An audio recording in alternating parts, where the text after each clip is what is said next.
There's always light, if only we are brave enough to see it, if only we are brave enough to be it. Ladies and gentlemen, this evening at Inkspell, we are going to honor those people who pushed beyond their limits, went beyond their boundaries and became the light. My name is Muskan Chaudhary and I'm going to be your host today. A very, very warm welcome to everyone out there at Inkspell April Fest 2022.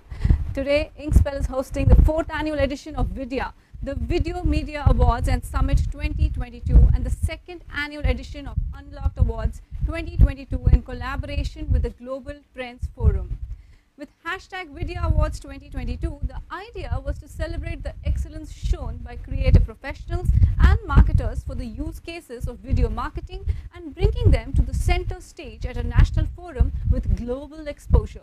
Since the pandemic, it has been nothing but inspiring to witness how the digital marketing world pivoted entirely and went through a sea of changes to stand where we are right now. Pegged on the core theme of hashtag Vidya Done Right, the hashtag Vidya 2022 Awards invited excellent campaign entries from across the brands, agencies, production houses and design studios and sparked relevant conversations to discuss the leading trends and opportunities, address key concerns in the domains and drew a roadmap for the growth of the video media. On the other hand, in 2021, we also saw how brands played a crucial role in capping the digital divide by unlocking more cohesive opportunities for the customers and telling their brand stories. TULA, the Unlocked Awards, recognized those entities who did not only ensure business continuity during the crisis, but also transformed obstacles into strategic advantages by launching exemplary campaigns, programs, products, services and solutions that became the game changers in their respective industry sectors. With this year's speaker lineup at the fest, we wish to spark conversations and bring the views of industry leaders to our audiences on matters that are highly relevant to the current scenario.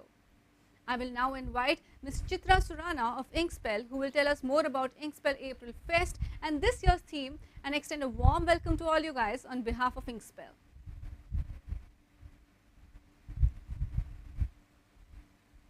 Thank you, Inkspell Media and the jury for this award. This is on behalf of the entire CNN News 18 team. Hi everyone, Chitra Surana, and it is a true pleasure to welcome you all to Inkspell April Fest 2022, where we are hosting the 4th annual Video Media Awards and Summit and Unlock 2.0, the Business Excellence Awards. At the outset, I would like to take this stage to greet and thank all our jurors and speakers who have taken out their valuable time in helping us in curating these best experiences of the year by sharing their knowledge and vast experience with the entire community. Online video consumption has exploded over the last few years with a surge in both users and usage, egged on of course by the prolonged stay-at-home period during the pandemic. India's large base of approximately 640 million internet users, of which about 550 million are smartphone users, is rapidly growing and spending more and more time online. The Indian internet user spends more time online than in several countries globally, including China. Most of this time, a staggering 1 hour per day, is spent in consuming videos. In short, India's hunger for video is not over yet, and it's definitely growing. Keeping this in mind, Inkspell brings to you the 4th edition of Vidya, the Video Media Awards and Summit 2022, which is a unique initiative to recognize and acknowledge the champions of the video content and media industry and bring them to the center stage at an international forum with truly global exposure. Additionally, the idea behind developing this program is to get the veterans and experts from the industry together to discuss the leading trends and opportunities, address key concerns and domains, and draw a roadmap for the growth of video media. Also, we cannot overlook how, amidst the current volatile times, many businesses have stepped up to the challenge and achieved their strategic goals by continuously serving their customers and the communities. While a lot of activities have shifted to digital, the importance of ensuring a consistent and high-quality customer experience is delivered will be paramount to how brands grow and defend their market positions in future. To celebrate such professionals and enterprises, we are proud to present the 2nd edition of the Unlocked Awards in partnership with the Global Trends Forum, where we aim to recognize and reward companies and individuals that have set great examples for the industry with their innovation and creativity in achieving business excellence. These are the entities who have shown immense grit in creating future-ready business models and unlocking new opportunities. I would like to conclude by saying that we really appreciate all the support that we have received from the industry at large, and I, on behalf of Inkspell, would like to thank all the participants for being a part of these programs. Finally, I take this platform to welcome you all with the hope that we can do this in person next time. Over to you, Muskan. Very, very well spoken, Chitra. What a kickstart to the evening today. Before moving to the announcement of winners, let's begin the show by acknowledging the superstars who have made it possible. The esteemed jury panel of Unlocked Awards 2022 that boasts of highly recognized industry leaders who use their wealth of knowledge and experience and helped us in identifying the bejeweled winners amongst the hundreds of exemplary entries that poured in. We have with us Balaji Vaidyanathan, Director and Head of Marketing, CEMEA, Franklin Templeton. We also have Mr. Rituraj Bidwai, Digital Marketing Head, Sobha Limited. We also have with us Mr. Aman Kanjlia, Contextual Storyteller.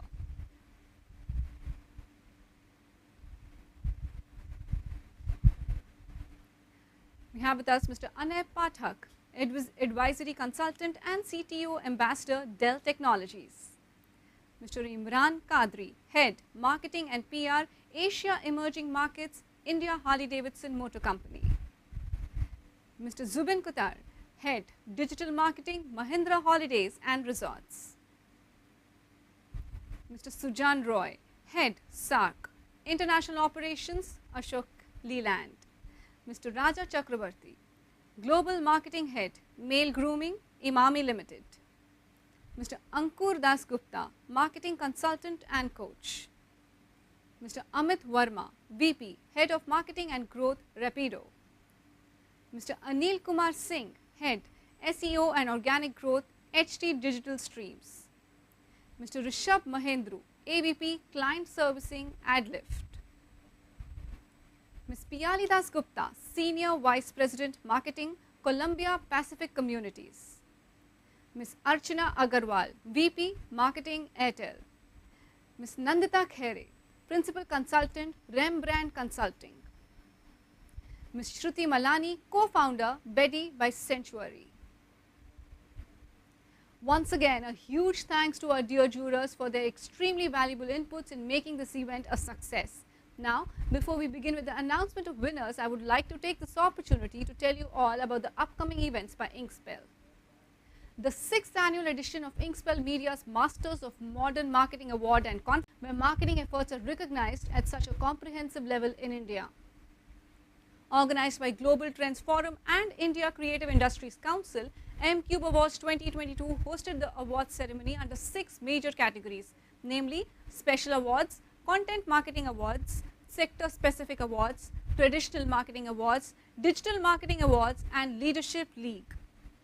We also have the Intech Awards and Summit. Inkspell Media recognizes the importance of innovation and technology in the overall uplift and upgradation of the ecosystem in which we live, work, and coexist. Intech 2022 Innovation and Technology Awards is a pioneering platform designed and developed to acknowledge and applaud the exemplary and innovative work being done by professionals and enterprises across various fields and sectors. It is for the first time that diversity and excellence in the technology and innovation space in different sectors shall be celebrated on such a comprehensive scale in India. So guys, if you wish to leverage the popularity of these events, get in touch with the Inkspell team using the details shown on the screen. We have also mentioned the contact details in the description. And before we move ahead, if you're going to be following us on social media or if you want to talk about us, all you have to do is use the hashtags, #Vidya Done Right, #InkspellMedia. Now it's time to move to the segment for which we have all been eagerly waiting. The winners of 2nd Annual Unlocked Awards. The first category for the day is Content Awards. Best Non-Fiction Content, and the award goes to Curly Tales.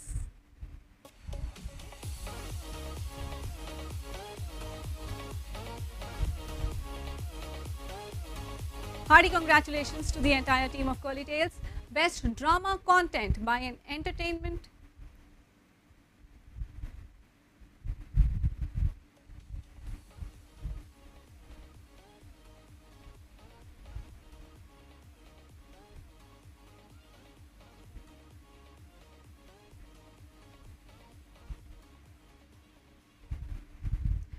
Best Drama Content by an Entertainment Enterprise, and the award goes to Balshiv by Ant TV.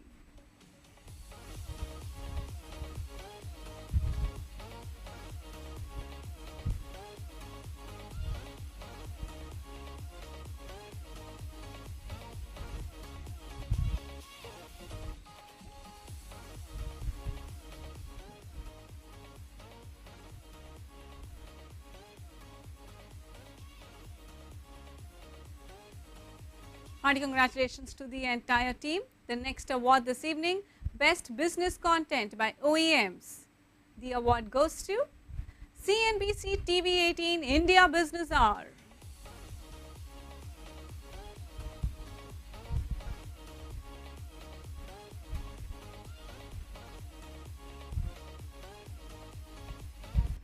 The next award this evening, Best Fiction Content by an Entertainment Enterprise, and the winner is Balshiv by Ant TV.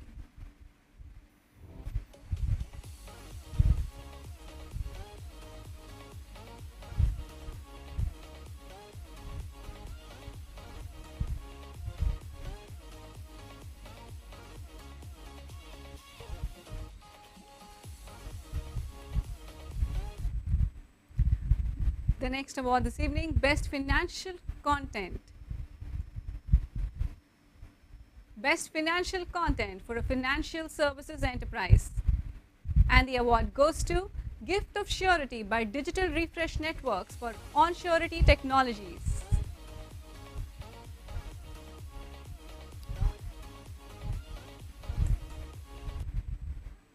The next award, Best Thriller Content by an Entertainment Enterprise. The winner is Mauka-e-Vardat by Ant TV.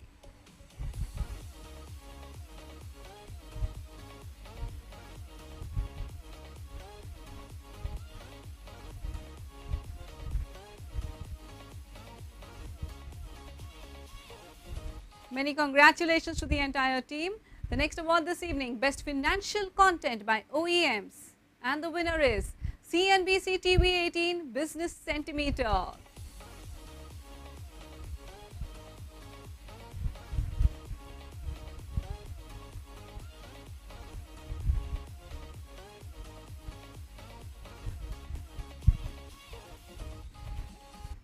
Congratulations to all the winners in the category Content. Our next category now is Marketing.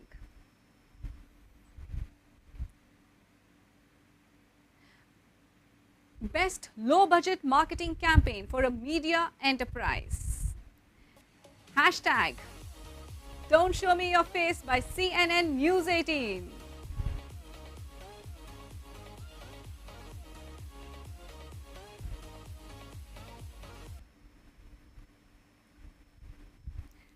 We have with us Ms. Suma Nair, CNBC TV 18, CNN News 18 and Forbes India EO.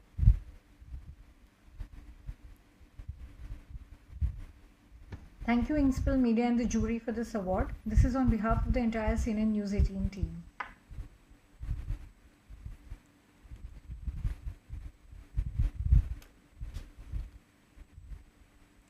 The next award, Best Video Marketing Campaign by a Financial Services Enterprise. The award goes to DIY Disasters by Motilal Oswal.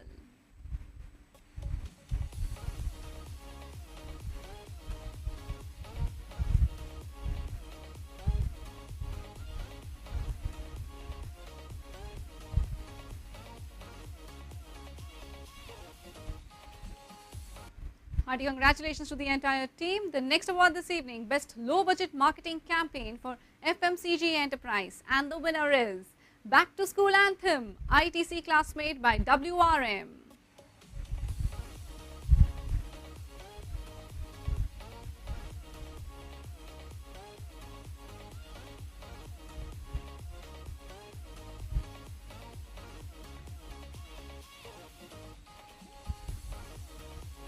Hearty congratulations to the entire team. The next award, Best LinkedIn Campaign by an E-commerce Enterprise, and the award goes to Moglix Brand with a Purpose.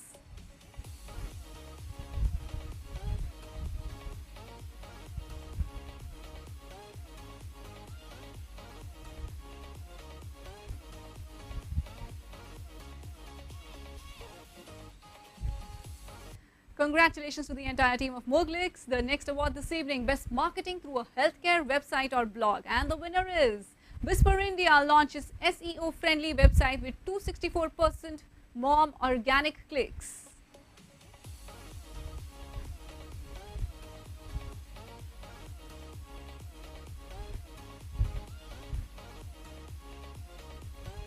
Wow, many congratulations to the entire team. The next award this evening, Best Cross-Channel Marketing Campaign by a Financial Services Enterprise.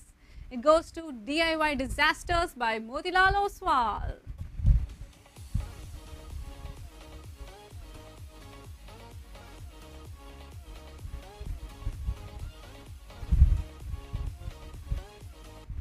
Hearty congratulations to everyone at the Motilal Oswal team.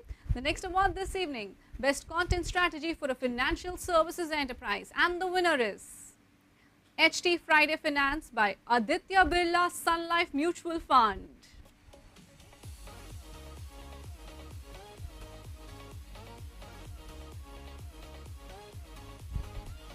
Congratulations in order there.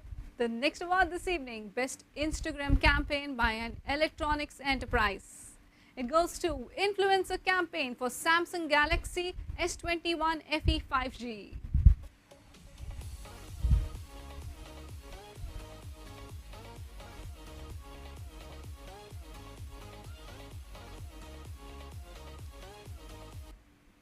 Definitely deserving all these awards there. The next award this evening, Best Product Placement Strategy by a CPG, Durables or Non-Durables Enterprise.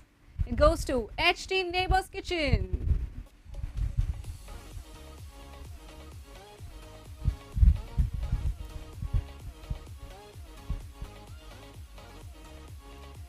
Hearty congratulations there. Best 360-degree marketing campaign by a food and beverages enterprise. The winner is Big Trunk Communications, Barbecue the Shan.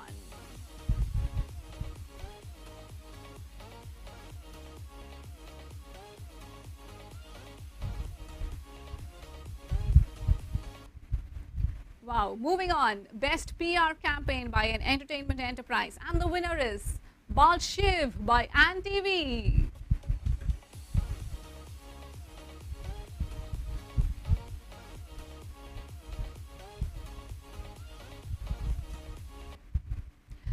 The next award, Best SEO Campaign, and the award goes to Mia by Tanishq and Adlift.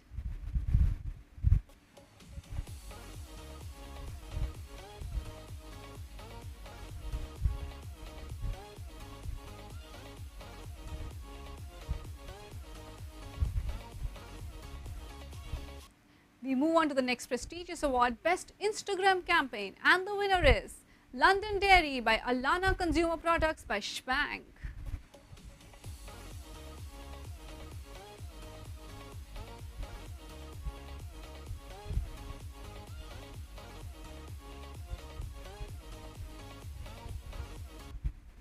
I'm sure the winners all around are celebrating. We move on to the next award now, Best Trend or Moment Marketing for FMCG Enterprise. And the winner is Back to School Anthem, ITC Classmate by WRM.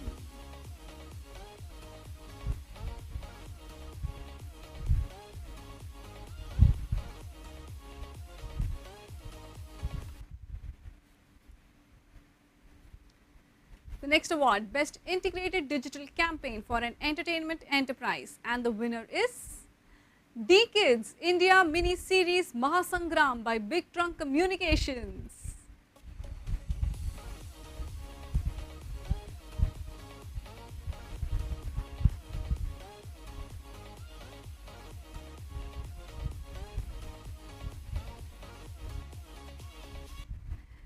Joining us right now is Mr. Praharsh Dikshit from Big Trunk Communications. Many, many congratulations to you.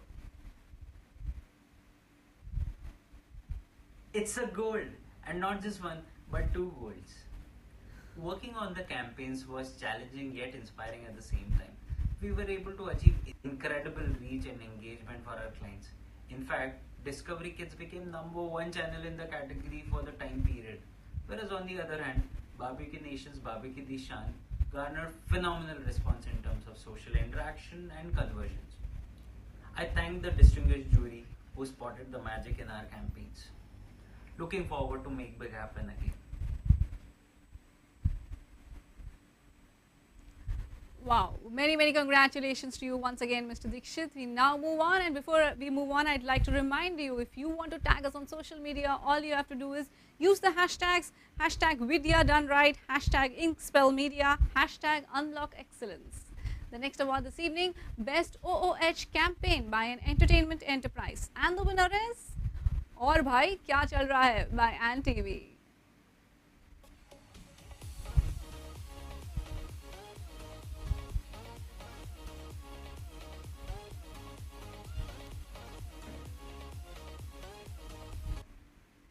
Wow, many congratulations to you. Best BTL Marketing Campaign for Food and Beverages Enterprise, and the winner is Sunrise Sadher Pujo Swadar Pujo for ITC Limited, Sunrise by Mineshaft Media. We have with us Mr. Sumit Guha from Mineshaft joining us.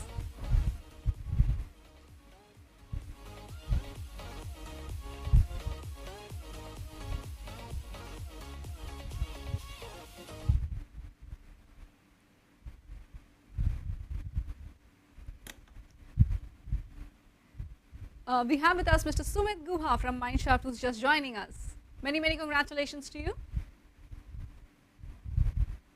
Thanks to the jury and the Unlock Awards for nominating us in the Best BTL Campaigns Marketing Campaign category for our campaign Sunrise Shadir Pujo.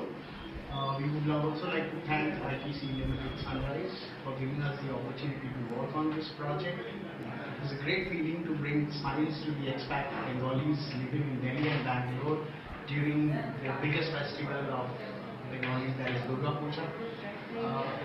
It feels great to be winning this award. Thank you all and Unlock Awards. Well, we wish you all the success for your future endeavors, Mr. Guha. Many congratulations once again. Moving on, the Best Influencer Marketing Campaign for FMCG Enterprise. And the winner is hashtag Ami Durga ITC Sunrise Pure by WRM.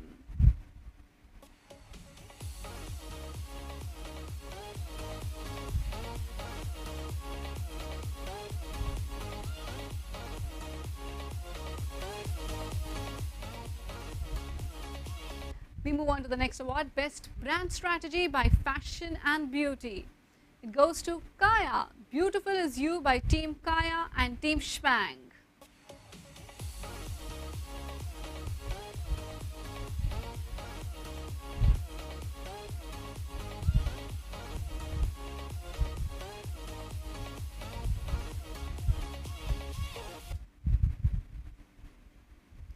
Many congratulations to the entire team there. The next award this evening, Best Use of Location-Based Targeting by an Entertainment Enterprise. And the winner is Bal Shiv by Ant TV.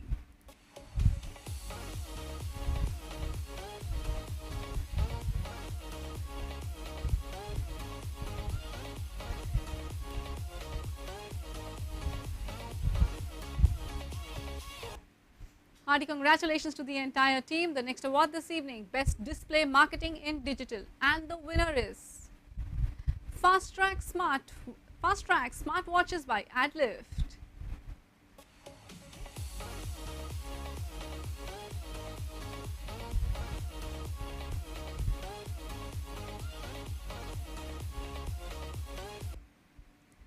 Hearty congratulations to the entire team. The next award, Best Experience Marketing Campaign by FMCG Enterprise, goes to Candyman Fantastic Chocolatey Tornado.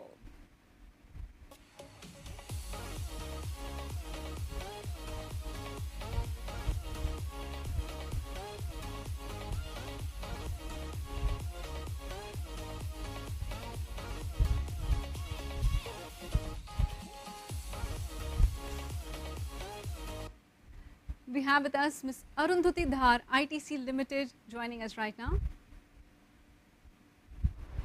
Thank you, Inkspell, for presenting us with this award for Candyman Fantastic Chocolatey Tornado. This is Arundhati from ITC Limited. Visualizing an idea and executing it are two very different things. And I am glad that our team could pull it off so brilliantly. Our objective with the campaign was not just to surprise people with a novel idea, but in the process, we delivered a brand experience that was so unique that it left a lasting effect in the mind of the audience. It's a great achievement, and I'm so thankful to all of you.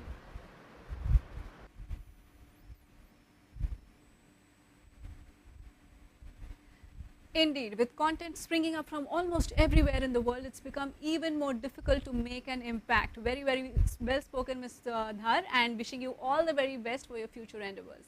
We move on to the next award this evening, Best Campaign Through Social Messenger by a Food and Beverages Enterprise. And the winner is London Dairy, hashtag ice cream by Schwang.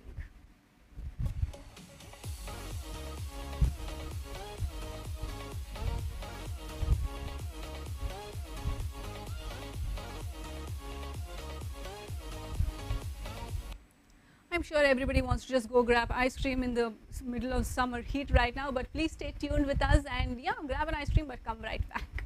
The next award this evening, Best Influencer Marketing Campaign by OEMs, and the winner is hashtag 2021 ready with CNBC TV18.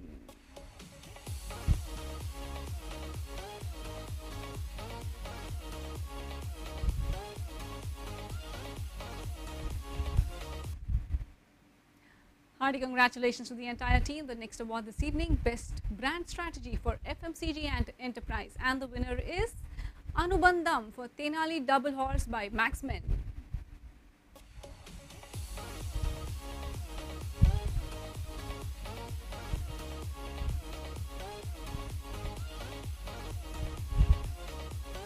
Congratulations to the entire team of Anubandham. The next award this evening, Best Cross-Channel Marketing Campaign by FMCG Enterprise, and the winner is ITC 5-Star Kitchen.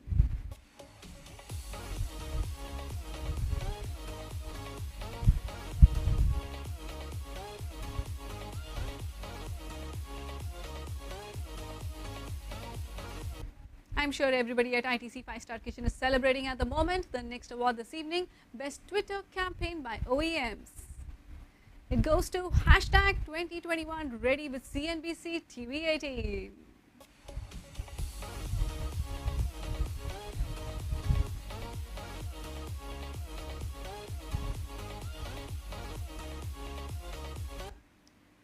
Joining us right now to collect the award is Ms. Suma Nair, CNBC TV 18, CNN News 18 and Forbes India DEO.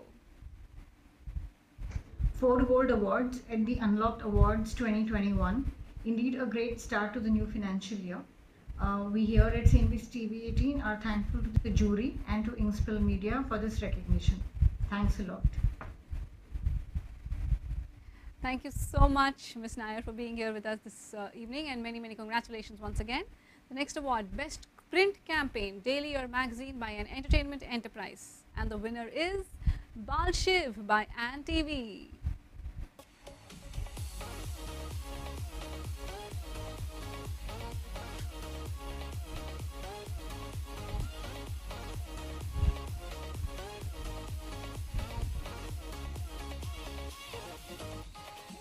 Hearty congratulations to the entire team. The next award this evening, Best Integrated Digital Campaign by FMCG Enterprise. The winner is Bingo, the story of Acha Aloo.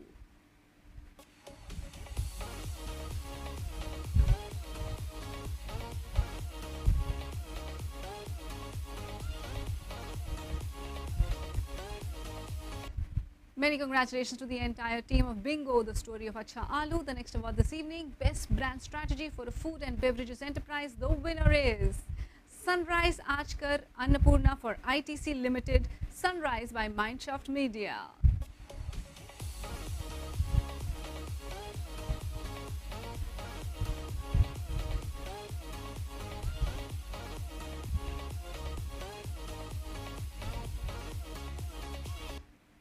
May I request Mr. Sumit Guha from Mindshaft to join us once more, please.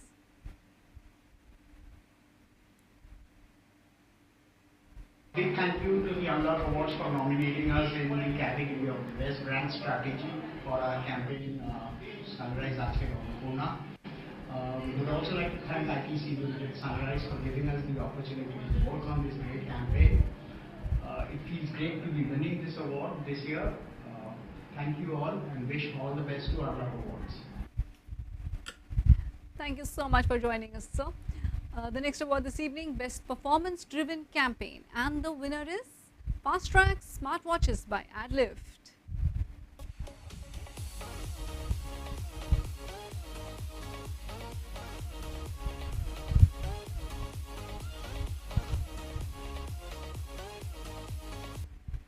Ladies and gentlemen, once again a gentle reminder to tag us on your social media. Please use the hashtags #vIdea done right, #Inkspell Media and #Unlock Excellence. We move on to the next award this evening, Best TVC Campaign by an Entertainment Enterprise. The winner is Ek Mahanayak, Dr. B.R. Ambedkar by Ann TV.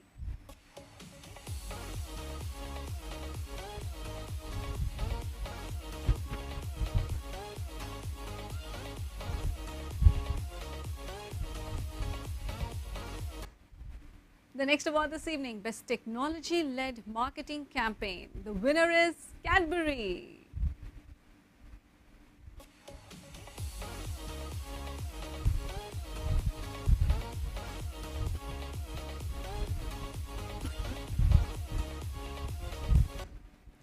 The next award this evening, Best Search Marketing Campaign. The winner is Andaman by Adlift.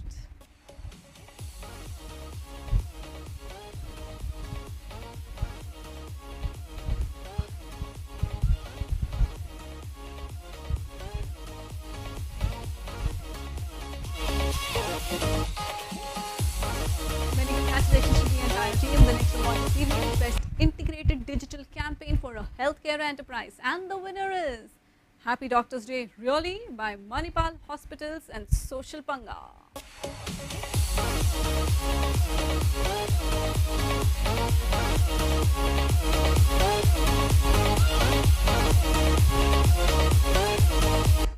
We have with us Mr. Madhur Gopal from Manipal Hospital joining us right now.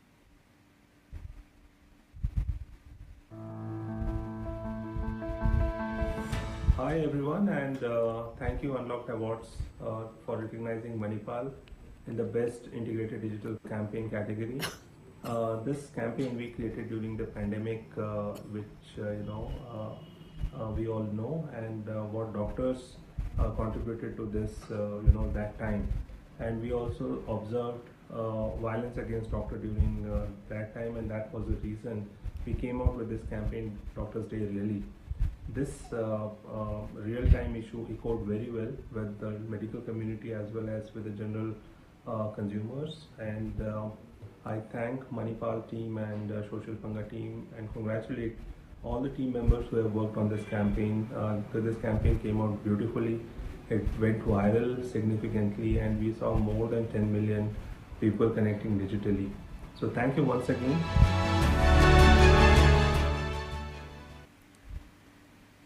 Thank you, Mr. Gopal, and more power to you for creating such a campaign. Many, many congratulations. The next award this evening, Best Experience Marketing Campaign for a Food and Beverages Enterprise. The winner is Sunrise Aajkar Annapurna for ITC Limited, Sunrise by Mindshaft Media.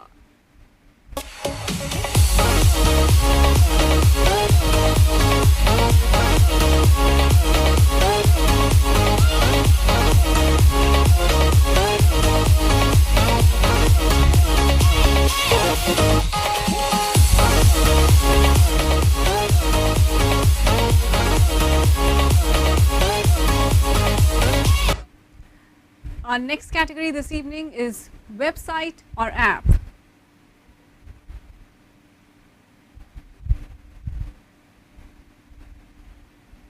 All right, ladies and gentlemen, before we move ahead, may I request Mr. Sumit Guha to join us once again. Thanks to the jury at Unlock Awards for nominating us in the Best Experience Marketing category for our campaign Sunrise Aajkar Annapurna. Would again like to thank ITC Sunrise for giving us this opportunity to work on this wonderful project, empowering women and encouraging to become as entrepreneurs. It was great working on this project and really feels great to win this award at Unlock Awards. Thank you, Unlock. Wish you all the best. Thank you, Mr. Guha, for joining us once again. Ladies and gentlemen, we now move on to our next category this evening, that is website or app. The first award in this category, Best SEO for a Healthcare Enterprise, and the winner is Manipal Hospitals, Happiness Interactive.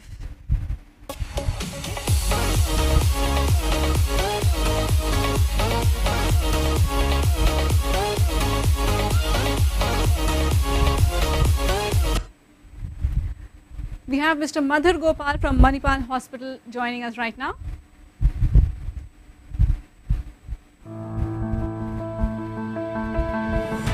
Hi everyone, and it's a proud moment for Manipal team and Happiness team to be winning gold in best SEO category in healthcare.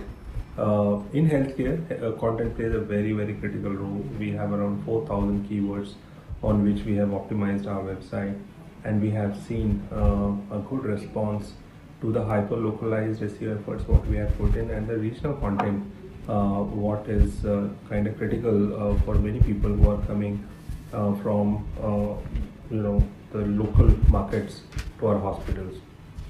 Healthcare as a category, many of the patients who come to our website, they are kind of exploring for the first time what they are going for, and that's why content becomes very critical. So the improved UX UI and the content approach has helped us to increase our user base almost 100%. We get around 5,000 organic users every day who are spending almost 4 minutes per session average. So which is a kind of great achievement, and I congratulate our team members from Happiness as well as team members from Manipal Hospital, and also thank Unlocked Award for recognizing these efforts. Thank you. Hearty congratulations to you once again, Mr. Madhur Verma. We now move on. Best SEO for an IT enterprise, and the award goes to Larsen & Torbro Infotech by Auburn Digital Solutions.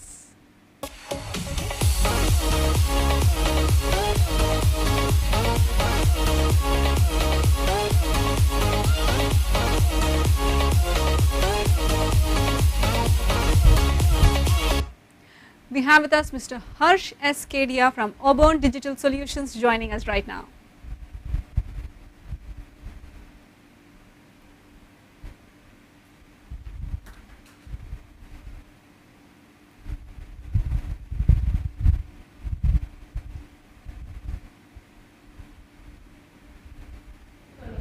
Thank you so much for this award, Inkspell jury members, and all our clients. This award definitely gives us a lot of confidence and a lot of support to keep working, keep doing some good work, and thank you again. Thank you so much. Many congratulations to you, Mr. Kedia. We now move on to the best overall design for a financial services enterprise, and the winner is Quick Loan Application by Pixian Studio.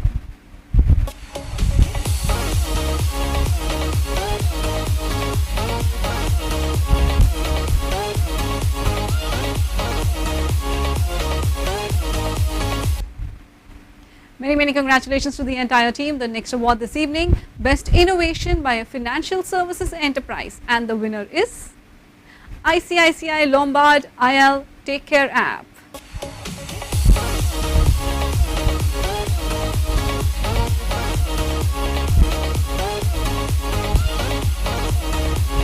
Congratulations to the entire team. Our next category is Business Management. Best Use of Technology by a Financial Services Enterprise, and the winner is CC Avenue, Infibeam Avenues Limited.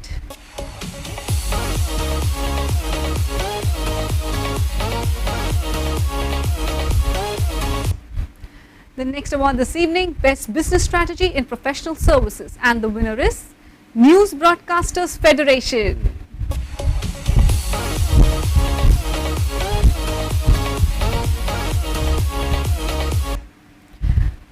The next award this evening, Best Corporate Social Responsibility by a Financial Services Enterprise, and the winner is ICICI Lombard, hashtag restart right.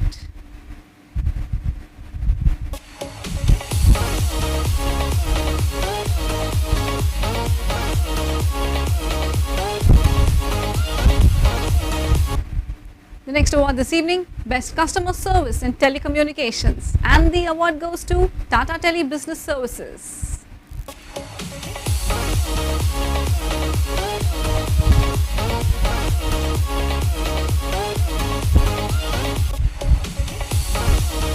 Ladies and gentlemen, we now have with us Mr. Sameer Bhargava from Tata Tele Business Services. Dear Unlocked Awards Management, thanks for giving us an opportunity to participate, and to the esteemed jury for having bestowed us with this honor. At TTBS, all employees are engaged in driving and institutionalizing customer centricity across the organization, and this award is a testimony to our customer first culture. It motivates us to work harder, anticipate customer needs in advance, and keep delivering superior customer experience with innovative solutions for services. We will continue to provide services that significantly impact the competitiveness of our customers and enable them to do big. Thank you once again. Thank you so very much, Mr. Bhargava. Our next and final category for the Unlocked Awards 2022 is Apex Awards. The first award in this category, Best Innovator Financial Services Banking. It goes to CC Avenue, Infibeam Avenues Limited.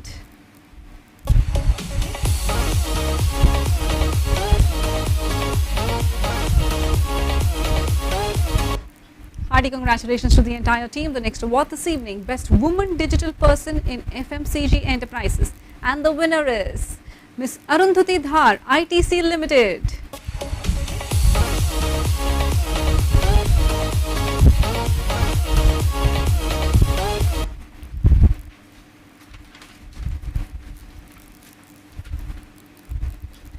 Hello everyone, this is Arundhati from ITC Limited, and I'm super excited to be a part of Inkspell Unlocked Awards.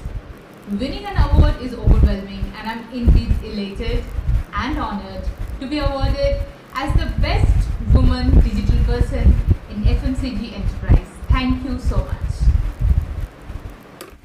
Many congratulations to you once again, ma'am. The next award this evening, Best New Service in E-Commerce Enterprise, and the winner is Your Desi Cart.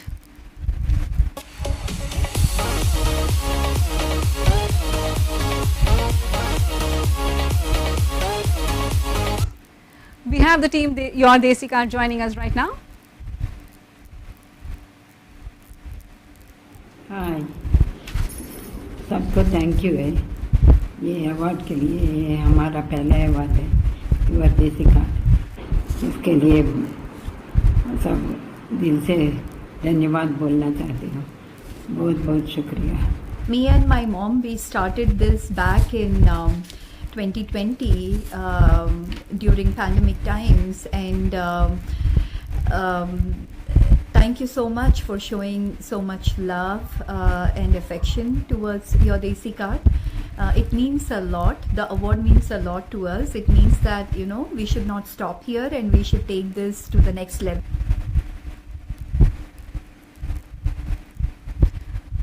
Indeed, you should continue doing the fabulous work you are doing. Many congratulations to the team Your Desi Cart once again. Ladies and gentlemen, we now take a short 2 minutes break, and we shall return with a very special address for you. Stay tuned.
and gentlemen, now it's time to welcome our first speaker of the evening from Momspresso, who shall talk about future of brand storytelling, role of videos. We have with us Ms. Hansveen Kaur, who is the business head at Momspresso, India's largest content and influencer platform for mothers. A seasoned marketer with over 15 years of experience in the creation and successful execution of marketing strategy, customer experience management, digital marketing, content marketing, business development and marketing operations in B2B and B2C, while enabling strong alignment of marketing function with sales and customer service. Welcome Hansveen, the floor is all yours.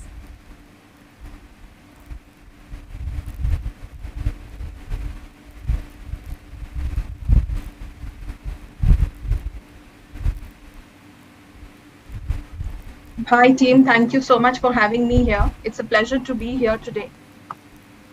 So I think I'm here to discuss a very interesting topic. Think about the last good movie you watched. You probably remember the characters, the conflict, and the plot in a plenty of detail and can recount exactly what happened without missing a beat. Now that is the power of great storytelling. Storytelling has become a marketing buzzword in the recent years. But what does it actually mean for brands? Now, if you asked a person walking on the street what is brand storytelling, they'll probably guess, you're talking about the history of a company.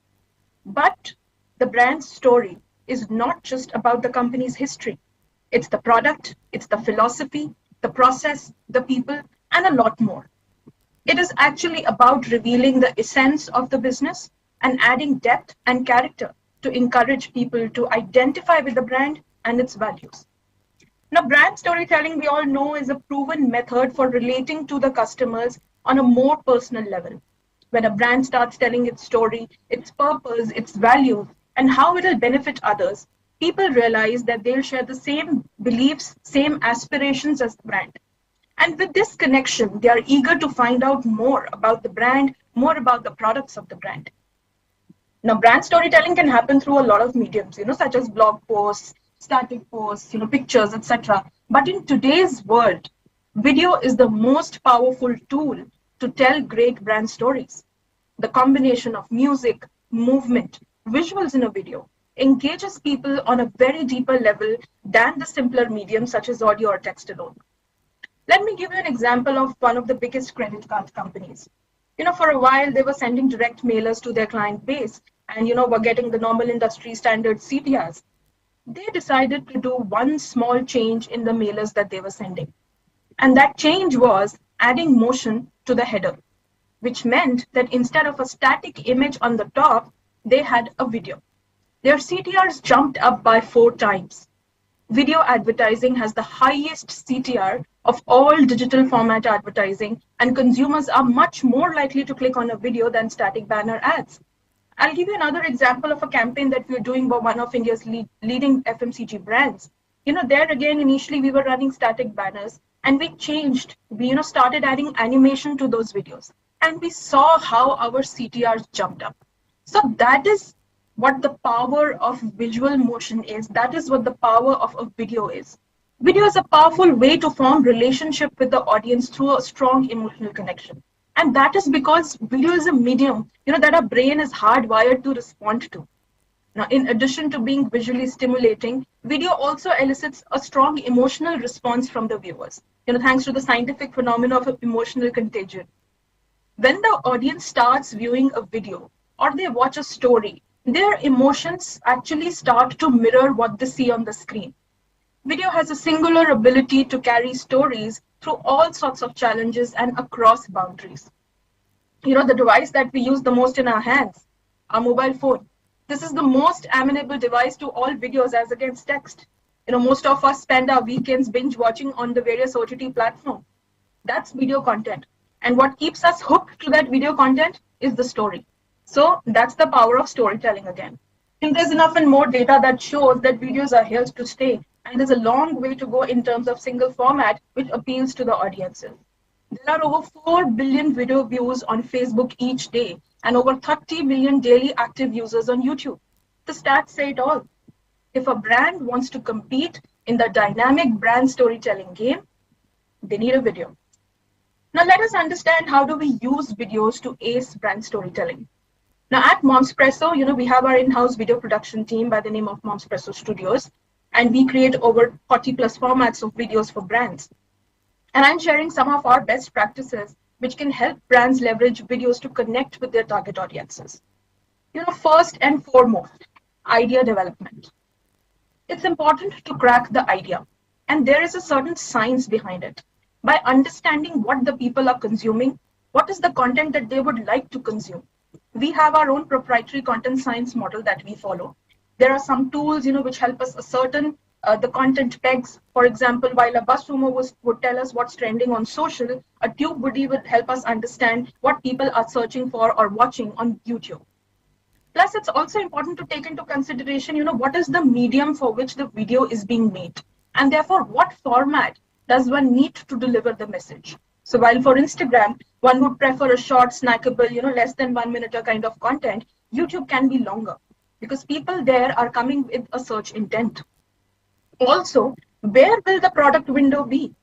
Is the brand going to be a part of the penny drop moment in the video? So which format should it be? Should it be shoot-based? Should it be a motion graphic, an explainer, testimonial? Which style will best suit the message that the brand wants to deliver to its target audience? Second comes the main stage of production, which includes pre-production, during production, and the post-production stage, which is scripting, production, and editing.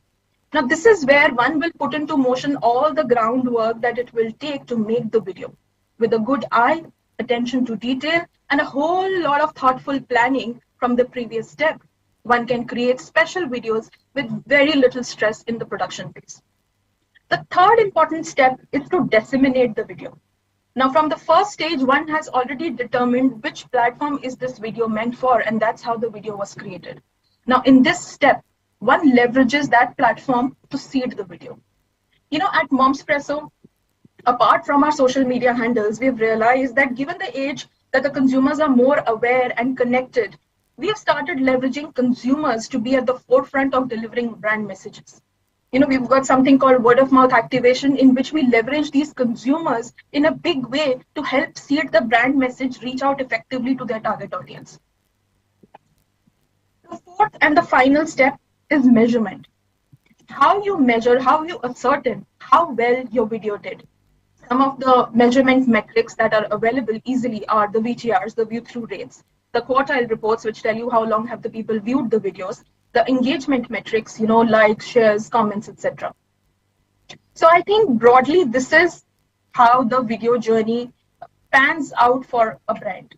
Now, as I come towards the end of my presentation, I want to share a case study of a campaign that we did at Momspresso.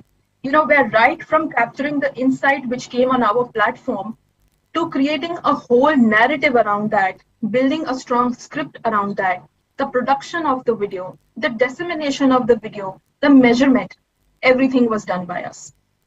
Let me just take a moment to share this video with you.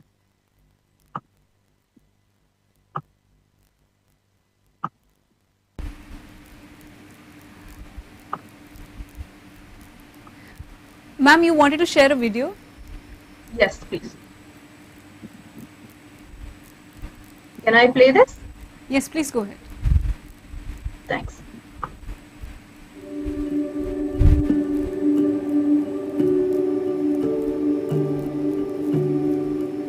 This is a blog on Momspresso.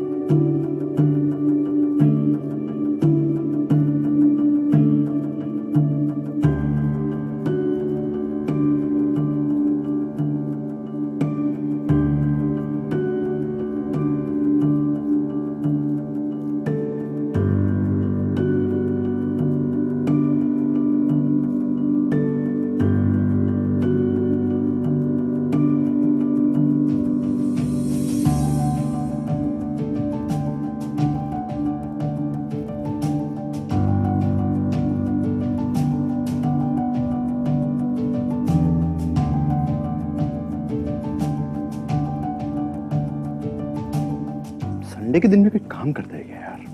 हाँ, मम्मा।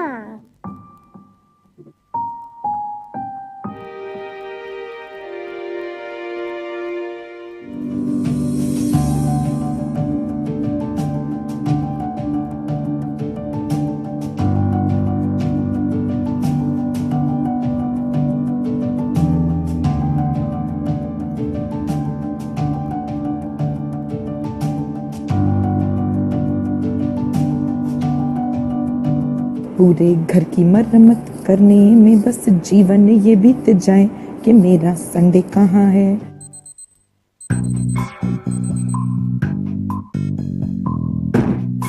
तो आप भी फुर्सत के कुछ पल चुराइए, अपने Sunday को अपना बनाइए।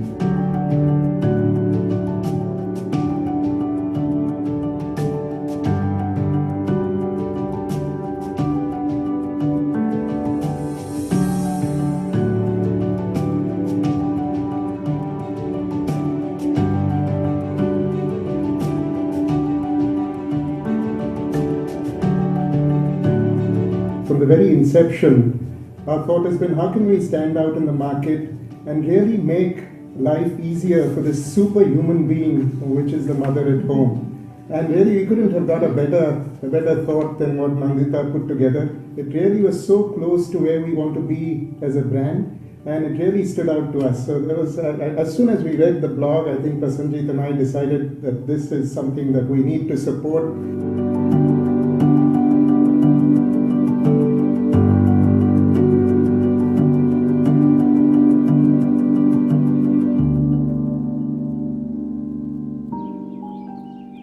संडे मतलब छुट्टी, सुबह देर तक सोने का मौका, एक दिन का कंफर्म सुकून। इस नॉन स्टॉप एक रेस जैसी लाइफ में एक छोटा सा रिलीफ, पर क्या सबके लिए? ऑफ कोर्स संडे है। आई नो, एक काम करो ना, आज डिनर पे क्यों नहीं आ जाते? फिर पूरा वीक बिजी हो जाएगा। चलो सी यू, बाय। संडे हफ्ते में एक बार आता है, लेकिन मेरे लिए तो 8 सालों से आया ही नहीं। मेरा संडे है तो मंडे और ट्यूसडे जैसा ही, एक्चुअली कहीं ज्यादा बिजी और action packed.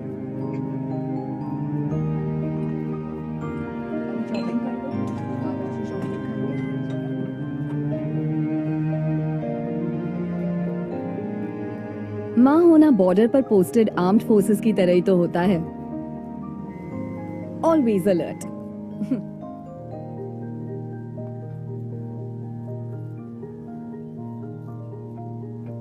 Mama, I have homework.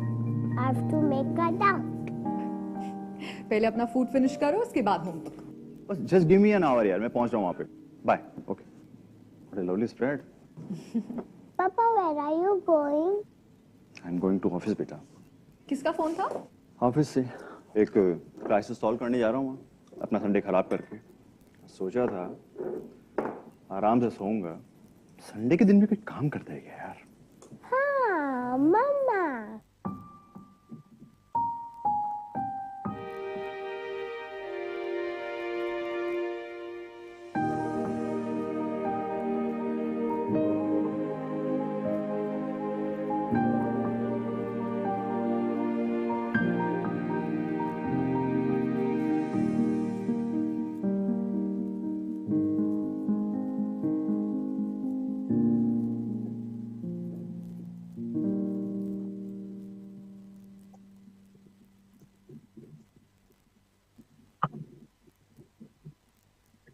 So if you see the video, you look at the beautiful insight that was captured, which came on our platform, which is that moms don't even get a Sunday off. And how we leveraged that particular blog written by Nandita Sharma and converted it into a film, for the brand. Let me take one step back and tell you, what is it that the brand was looking for, wherein, comes in the larger purpose of the brand. So Voltas as a brand stands for real moms. As an enabler to support moms in their daily chores. So when Voltas wanted to talk about real moms, we thought it can't get more real than this, where moms are coming and talking that they don't even get a Sunday off. And as a brand, if you are their partner in their everyday life, you would want to take that stance for the, for the moms. That's how we kind of delved deeper into this insight and created this entire campaign around it. So first we started with the film, we did a film, and then apart from amplifying it by and far, leveraging the social media platforms, leveraging the mom community in this case, we also developed a lot of surround content around the brand, around the campaign, the film that we had done, which kind of gave it an edge. which kind of, made a lot of media houses notice the kind of campaign that we were doing. So that is what I'm trying to say when I talk about the storytelling that the brand needs to look into, for uh, giving out their messages to their target audiences. So successful integration of video into the content marketing definitely promotes a deeper engagement with the consumers. But when creating these assets, when creating these videos, it's important to continually keep asking, two key questions. Why are we doing this? And second, why do my consumers care? If my content has something which changes their lives or some things that can resonate with them, then it makes a lot of sense for the brand to go ahead with that story and share it with their consumers. Marketers, I always think, must become less traditional marketers and more like storytellers. Because when you have great stories that resonate with your target audience, you can drive engagement to an entirely new level for the brand. Thank you. Thank you so much.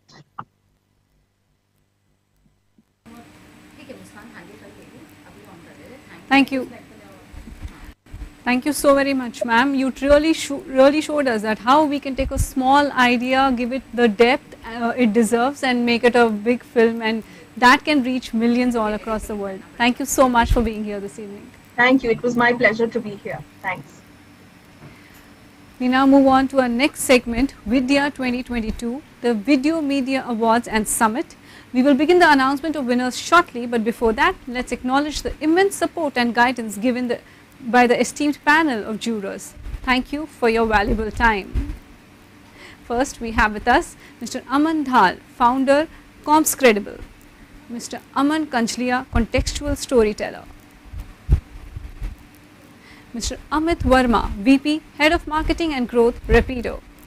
Mr. Anay Pathak, Advisory Consultant and CTO, Ambassador, Dell Technologies. Mr. Anil Kumar Singh, Head, SEO and Organic Growth, HT Digital Streams. Ms. Archana Agarwal, Vice President, Brand Airtel. Mr. Balaji Vaidyanathan, Marketing Director, CEMEA, Franklin Templeton. Mr. Imran Kadri, Marketing and PR Head, Harley Davidson. Ms. Nandita Khere, Principal Consultant, Rembrandt Consulting. Ms. Piyali Das Gupta, SVP, Marketing, Columbia Pacific Communities. Mr. Prashant Kulkarni, Chief Marketing Officer, Carnival Group. Ms. Priyanka Sehgal, Founder, Sparkles Dating. Mr. Rahul Ramchandani, Partner Development Manager, Google. Mr. Rituraj Bidwai, Head of Digital Marketing, Sobha Limited. Mr. Sandeep Nog, Head of GTM Strategy, Burst Innovation. Ms. Shruti Malani, Co-Founder, Bedi by Sanctuary. Thank you all once again. Before I start the announcement, let's have the details of our upcoming events once again.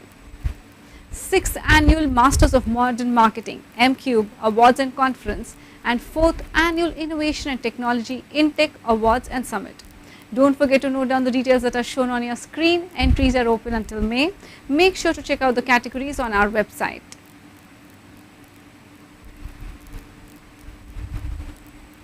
Moving on, the first category at vIdea 2022 is video content in website.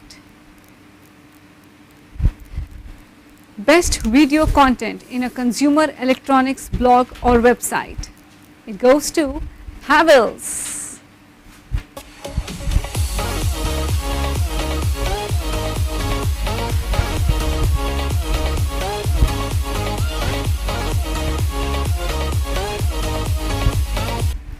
Hearty congratulations to the entire team. The next award in this category, Best Video Content in a Real Estate Blog or Website.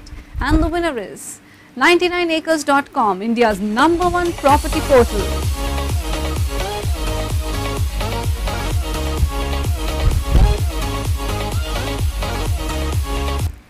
Hearty congratulations to 99acres.com. We now move on to the next award, Best Video Content in an Employment or Job Portal Website. And the winner is Hirawat. Many congratulations.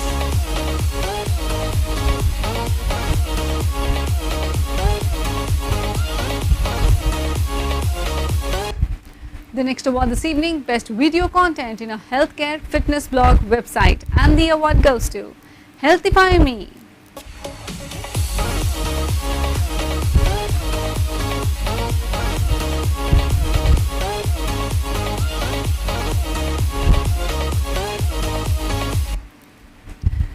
Hearty congratulations to the entire team of Healthify Me. We now move on. The next award, Best Video Content in a Coupons, Deals, Cashbacks, Blog or Website. And the winner is Magic Pin.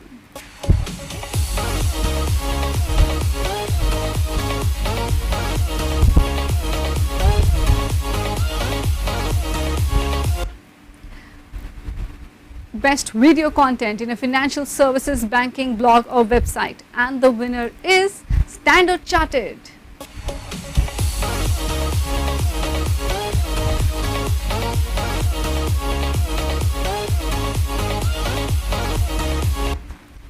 Our next category is Video in App. Best Video Content in a Consumer Electronics App. And the winner is Havells.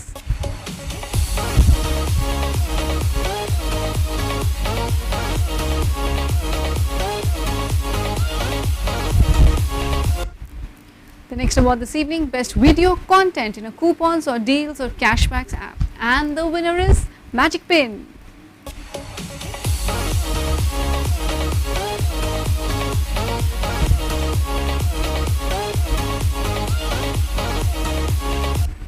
The next award this evening, Best Video Content in a Fashion and Beauty app. And the winner is Nykaa.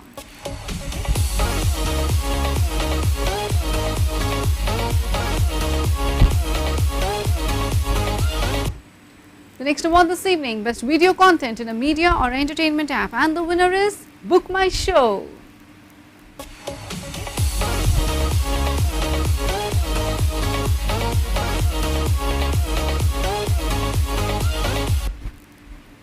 The next award this evening, Best Video Content in a Real Estate app. And the winner is 99acres.com, India's #1 property portal.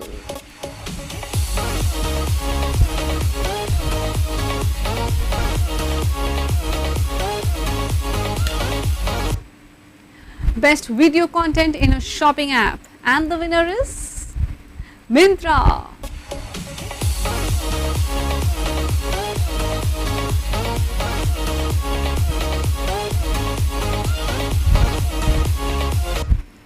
Many congratulations to the entire team at Myntra. The next award this evening, Best Video Content in a Social Media app. And the winner is Venomization for Sony Pictures Entertainment India.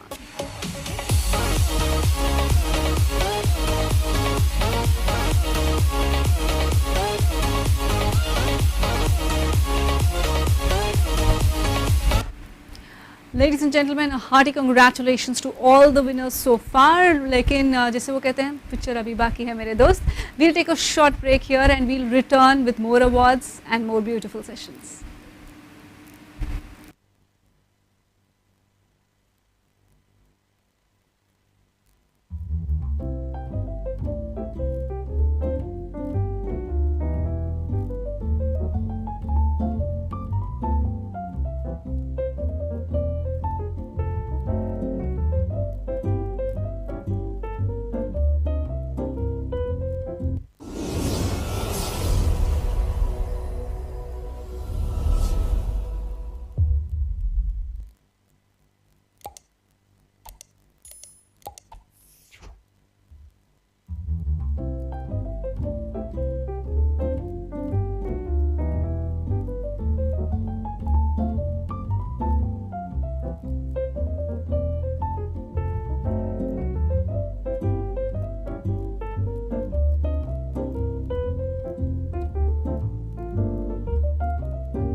Ladies and gentlemen, we now move on to our next speaker.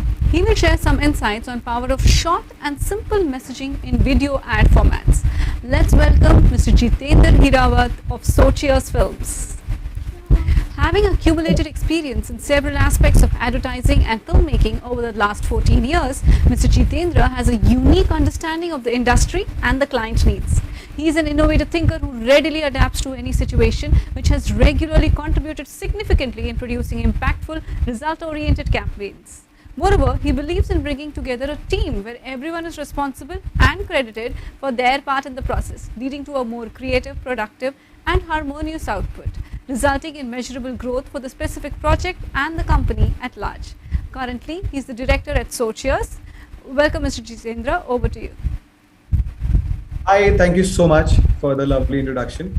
Can you guys give me the host access here? I would like to present something. Sure, please go ahead. Yes. So I'm going to share my screen today. Can you guys see my screen? Okay, I'm assuming you guys can, so I'll present. Yes, yes. So hi everyone.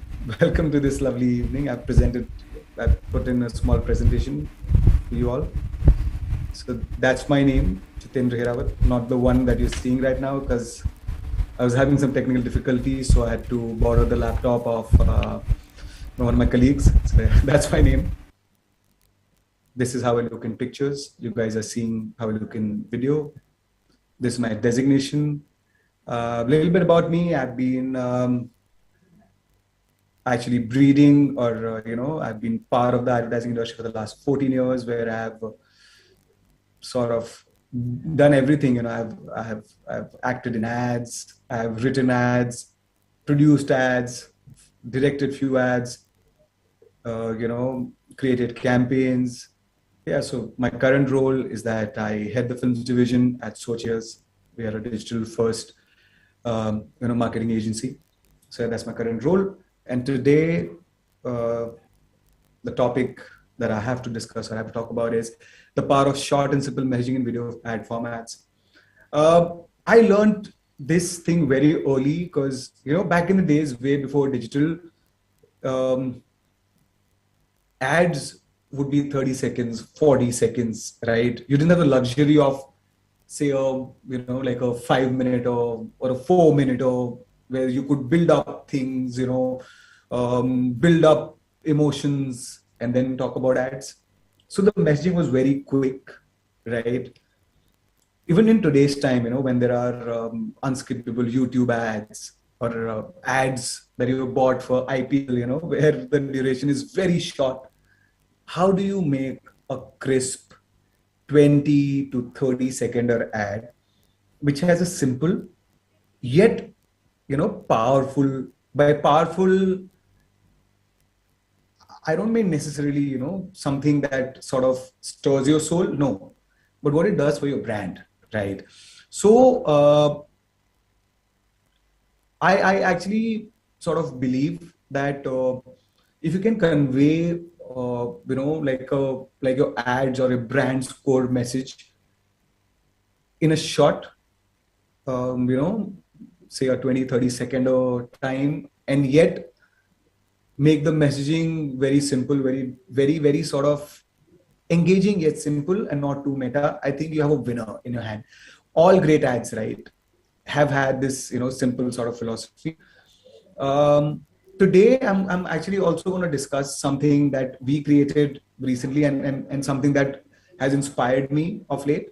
So there's one ad I'm going to present here and I'm going to discuss this. I just want you guys to see this ad once and then we'll talk about it. Yeah.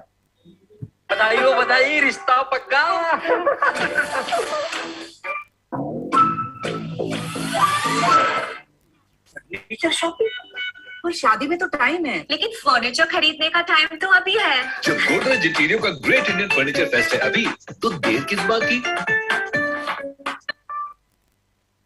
Great. So I'm sorry I didn't make it full screen, but I hope you guys could see it. If not, I'll play it again. If yes, then I'm gonna talk about it. Can the host or someone just tell me if they could see that? Guys, could you guys see the ad? Was the ad audible? Okay, I'm assuming that you guys could. Like in this ad, there's a very interesting challenge that we had. The challenge was, there's a brand like Godrej Interior, right? That brand has a sale, a quarterly sale, where the important messaging out here for the brand was, the sale features have to be spoken about. The products have to be shown. And also there's a story that needs to be told, right? How do you do all that in 20 seconds? So our story, or like if you had seen the ad, the story of this ad is, it's a marriage sort of a setup. लड़का लड़की को हाँ बोलता है, family एक दूसरे को congratulate कर रही है, लड़की ने लड़के को इशारे किया कि from that quirk or that look that कुछ गड़बड़ होने वाला है. लड़का लड़की भागते हैं वहां से, फैमिली उनको फॉलो कर रही है, फैमिली फॉलो करते गोदरेज इंटीरियर के स्टोर में पहुंचती है, where you see that they are furniture shopping. So family is like, why are you furniture shopping now? शादी को तो बहुत टाइम है, right?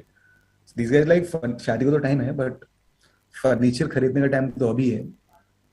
And then the end CTA where they talk about the Godrej Great Indian Furniture Fest, where you're getting 25% off on quite a few products. So that's the reason we're shopping now. So the entire, if you see that entire ad, it's not possible to sort of execute, such a big story in 20 seconds, right? Big story with product shots, with the CTA which is this long, So what the key here was, we identified three key things. The first thing was, how do we sort of, keep our story very simple, where we won't give a meta reference ki kyun aaye nahi. They knew about the sale, they went to the store. How do you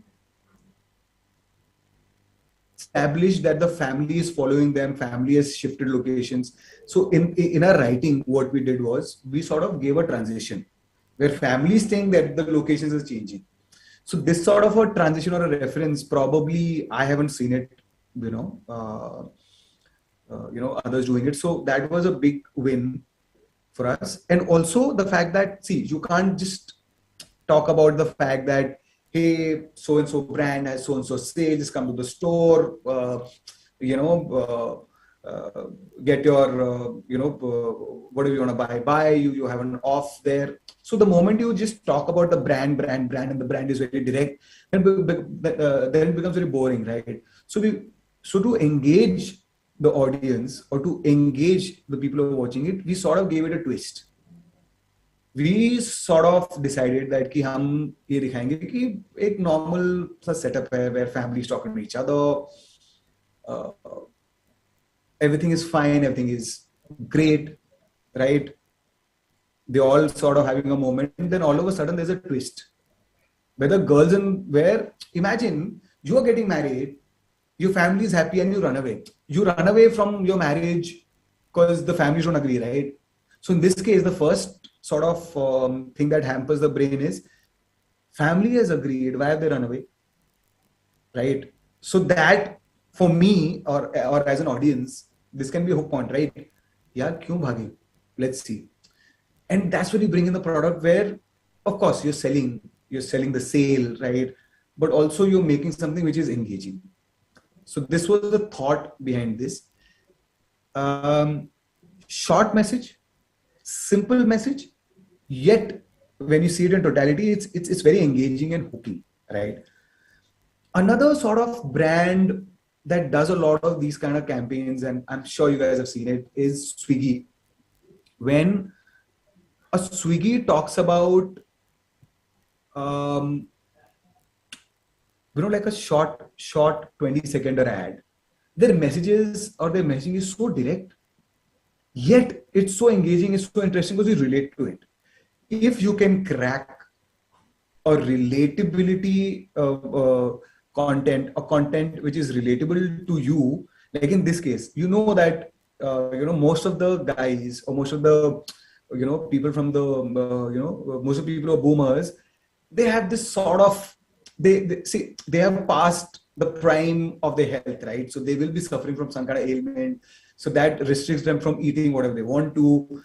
So how does a food delivery app sort of harps on this fact where they talk about how a boomer wants to eat his favorite cuisine, which his wife probably sort of restricts him to eat at home?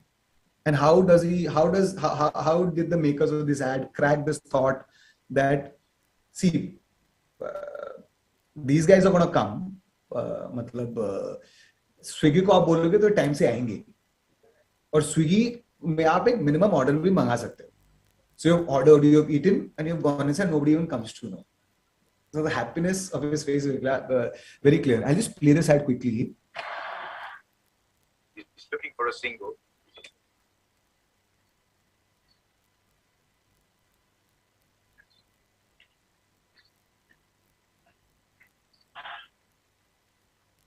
And he sneaks one in there. The smallest food orders delivered. Swiggy, water delivery. Simple, short, yet so impactful.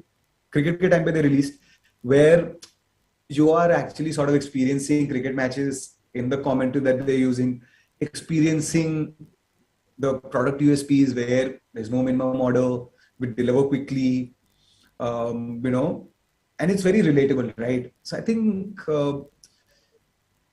the power of short and simple sort of, messaging in a video ad is I think immense, right? So I'm gonna keep my last 3 minutes for some Q&A. If you guys have some Q&A, like I've mentioned, keep it easy. So if you can keep it easy, it'll be great. But yeah, please go ahead. Can you hear me? Yes. Okay, great. So we could see your ad, but due to some technical glitch, we could not let you know. No worries. Right. I so, just as much. I have a question, and I don't know if you would like to answer that. But a lot of filmmakers are not much in favor of influencers getting brand endorsements. What do you think of that? I honestly think that, yeah, from a filmmaker, or someone who's who's passionate about making a film, whether it's a brand film or a feature film or a short film or any film, he wants to have this creative control about who he wants to cast, because every filmmaker has a face in mind, every filmmaker has a particular mannerism in mind, but that's a filmmaker's perspective. But from a perspective of a brand, if I cast an influencer who's relevant to my brand, the reach or the organic reach that I'm getting is huge. Right? Without using any paid media, for example, the Dream 11 the guys have used influencers like Just Kneel things, for their video that they did with Rishabh Pant, where this guy is dancing and Rishabh Pant comes in, he's like, "Ye main kar leta hu, Dream 11 pe team bana lijiye." So imagine the recall value of Just Kneel fans, or when Neil posts on his sort of Instagram reel, the kind of reach you get organically is immense. Yeah. So I respect what a filmmaker feels, but I also feel that as a brand, if you get an influencer, you are like already ahead in the race. By race here, I mean the views. Yeah. So yeah. Wow, beautiful. So if a brand comes to you, who would be the one influencer you would take for absolutely any product? Oh, okay. So if a brand comes to me and if the brand has the monies, I would like to take, I think, Vicky Kaushal for all the for the maximum brands I can. Of course, depending on the brand as well. Like if it's a women's apparel brand, I can't sort of get him. But yeah, reason I'll say Vicky Kaushal. He's got a very nice, very sort of, he's not Hrithik Roshan, where like a normal guy wouldn't be like, hey, Hrithik Roshan kar sakta hai, hum nahi kar sakte. Vicky Kaushal, he's a talented actor. His face is very close to how, your quintessential Indian face would look. Of course, he's very good looking and very nicely built up. but as a celebrity and as a A-lister influencer, his power in terms of the reach he has is immense, and also is a great actor. Yeah. So this is Vicky Kaushal as a celebrity. If you have to ask me about an influencer, I think in current times, I would get someone who's non-controversial, who's fun to work with. Say someone like Just Neil Things, a focused Indian probably. Because these are the guys who are giving us great results. Like last year, if you were to ask me about a couple that I would take in an ad, I would say Siddharth Shukla, Shahnaz Gill. If I have to get like a massy sort of a couple, because like we did an activity with them, and organically, I think we got some 30,000 comments on YouTube. So yeah. Wow. So the last time I asked this question, the response was Modi ji. Modi ji. Yeah. Modi ji again. So see, the name is great, right? Universal appeal. Everybody knows him. But yeah, people can take, or people can, make it a political sort of ad. So yeah, like with the brand is okay with it, and yeah, but still, like as a marketeer, I would like to, with no offense to any parties or Modi ji, I think I'm a big fan of Modi ji. I would like to steer clear of, getting politics into it, because they will be, there are always people who are sort of opposing things. So yeah. Right. Is there anything else you would like to add, Mr. Hirawat? I'm good. I think, I hope the audience or the viewers, they got some insight. Yes, you did reach target audience. So yeah, I'm good. Just that, filmmaking or making ads is a wonderful process. And if you guys are into it, or if you guys see it, I think there are some great work that has been happening for the last, I think 4-5 decades, ever since the advertising started on television. They may look like, बहुत easily बनाए तो कोई भी कर सकता है, but the effort that goes behind in making an ad is in fact even at times even more stressful than a film, because the detailing that goes into making an ad is slightly more.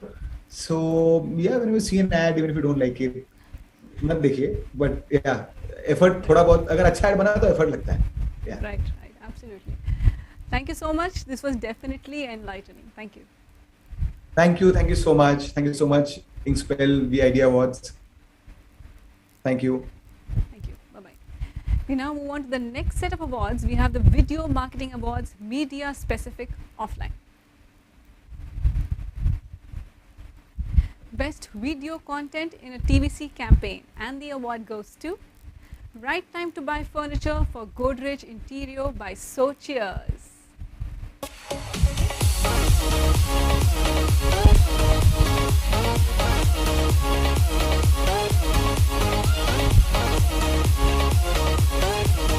Congratulations to the entire team. The next award this evening, Video Content in a TVC Campaign, Special Mention, and the award goes to Pilu Family Promo.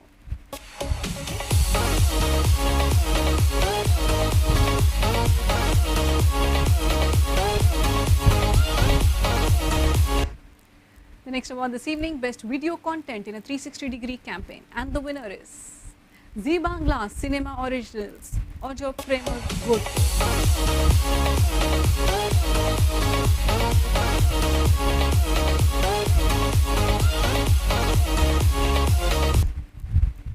Congratulations to the entire team. The next award this evening, Best Video Content in an Experiential Marketing Campaign Offline, and the winner is Bacardi presents Casa Bacardi by 1862 OML.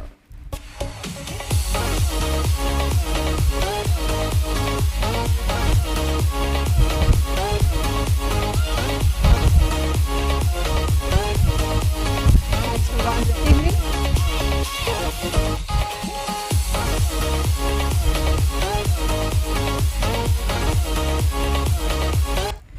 Best Video Campaign during COVID-19 Lockdown Campaign, and the winner is Sunny Cooking Oil, Andar Se Tough Har Din.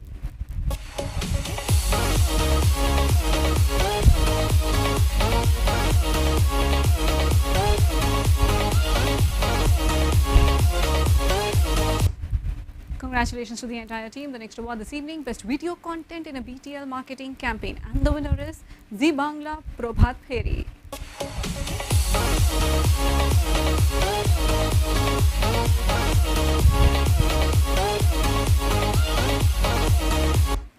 We now move on to the next award, Best Video Content in a Product Placement Strategy. And the winner is Bombay Sapphire presents Stir Hope by 1862, OML and Fetch.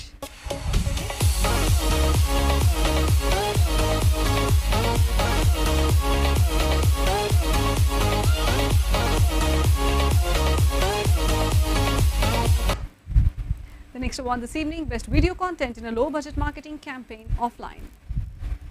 Hate Khori, Zee Bangla, Saraswati Pujo Campaign.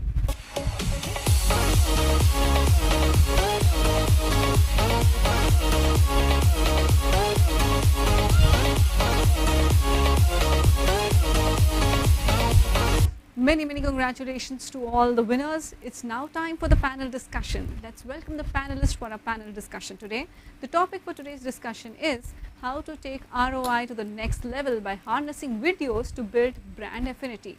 And Priyanka Sehgal from Sparkle Dating will be moderating today's session. Today's session will cover context, creative and attention. Serving the right video content to the right customers at the right time. Using dynamic, data-driven video strategy. Using psychology in your videos as sales funnel. Accelerating demand and website conversions with strategic video content. What's coming next? Role of metaverse in video marketing? Let's have a look at our speakers of the session. Moderating the session is Ms. Priyanka Sehgal, who is founder at Sparkles Dating. Priyanka is a TV and digital professional with 20 years of experience. She's launched leading television channels and digital platforms. One of the first to leverage TV and digital synergies, content monetization across genres. Launched award-winning IPs, the first to launch digital IPs and monetize them. Created first of its kind primetime programming, created, sold and executed IPs, turned around TV ratings, set up broadcast chains, forayed into regional content and managed P&L lead teams of over 200. Next, we have with us Mr. Abraham Uttup. Mr. Abraham is the SVP and head of the digital division at Toons. The division operates a very successful bouquet of YouTube channels with close to 20 million subscribers, digital distribution partnerships with leading OTT platform and Toons' own OTT platform, MyToons. MyToons is live across all the leading Play Stores, smart TV Play Stores and is also integrated with leading telecom player platforms. His experience straddles from industries like FMCG, consumer durables, FMCD telecom, cable and broadband and media across regions. He has been into media business since 2010 with experience in television, print and digital media. Mr. Abraham has been personally involved in the design and rollout of MyToons and is actively forging a strategy to get MyToons into multiple geographies. Our next speaker is Ms. Mansi Bihani, who is the co-founder of Video Factory, an explainer video specialist company sparked by the passion to build visual awareness amongst communities that prompt them to think, reflect and react. Trusted by over 500 plus enterprises such as WHO, United Nations, Reserve Bank of India, Indian Army and corporates like Tata and Sons, HDFC Bank, GE Healthcare, Cisco, Berger Paint, Dr. Reddy's Lab, Times of India and more, the factory produces original and compelling content that gives their clientele an impetus to grow, set up TV channels and digital properties. Created and produced directed programs, content at NDTV, ET Now, Times Now and Network 18. Launched the branded content division at Times Now, led brand strategy, media agnostic campaigns, drove concept selling and review generation for the national and international market. Created award-winning IPs. Our next speaker, Mr. Rahul Mishra, joined Shimaro Entertainment in November 2017 and currently holds the position of Head, Marketing and Communications. Over the course of 3 years, Mr. Rahul has played a key role in shaping Shimaro's brand identity by leveraging emerging trends, thus striking a chord with the audiences and seeing success amongst competition. He is a seasoned marketing professional and has demonstrated history of helping brands excel in the media and entertainment sector. His areas of specialization includes marketing management, OTT marketing, digital strategy, content creation, market research and partnerships. He recognizes the true call of customer satisfaction and impactful delivery right at the core of his audience, gaining positive traction all along the way of success. I would also like to welcome Mr. Sandeep Nog of Verse Innovation, a digital leader with over 15 years of experience. He has led the business function across TV, OTT and social platforms, currently heading GTM strategy for Verse Innovation. Video communication has always been an area of core interest and passion, and he has worked across formats starting GEC soaps, digital web series, short format vertical videos.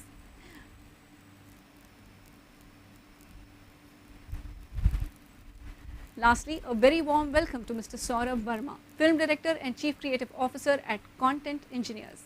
Mr. Saurabh has 24 years of experience in content creation, content acquisition, film marketing, strategy planning, film production and distribution, script doctoring, advertising, film programming, content acquisition, cinema management, movie promotions, strategy development, developing film, production, cinema process and systems, retail marketing, brand building, advertising, cinema launching, corporate communications, PR, event management, visual merchandising, merchandise development and promotion. Welcome everyone. Let's begin the discussion. Over to you, Ms. Priyanka. Okay, great. So I'll quickly run you through, or should we just start? It's going to be a very casual chat, very basic questions, more in terms of people who will be watching us across our social as well as at the awards. And so largely the questions are going to center around what does ROI mean to all of you in each of your businesses, and how do you measure it? And then how do you effectively use a data-driven marketing strategy to create videos and drive context within your target audiences? And so if there's, I'm going to run you through the questions quickly, and if there's any question that you do not want to be asked or do not wish to talk about, or you might want to focus on something, you can tell me. So obviously one is this context setting and demographics, and then how do you, because all of you are present in a geography which is so diverse, so how do you then create context for each of your demographics across, and to a diverse audience, and special emphasis on the visually impaired or hearing impaired. You know, are you looking at creating content for them, and how? And then we also look at moment marketing.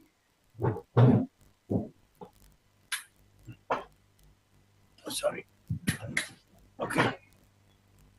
Hi, can you hear me? Lost you for a while. Yeah, okay. I think we might need some more light on your right hand side. So you might want to add a lamp there or something, or turn a little towards the light. Sandeep, you might want to sort of come closer to the camera. That's a bit difficult because I think the place where I'm sitting. Okay. Do you want to turn a little bit to your left, because your face is now showing clearly?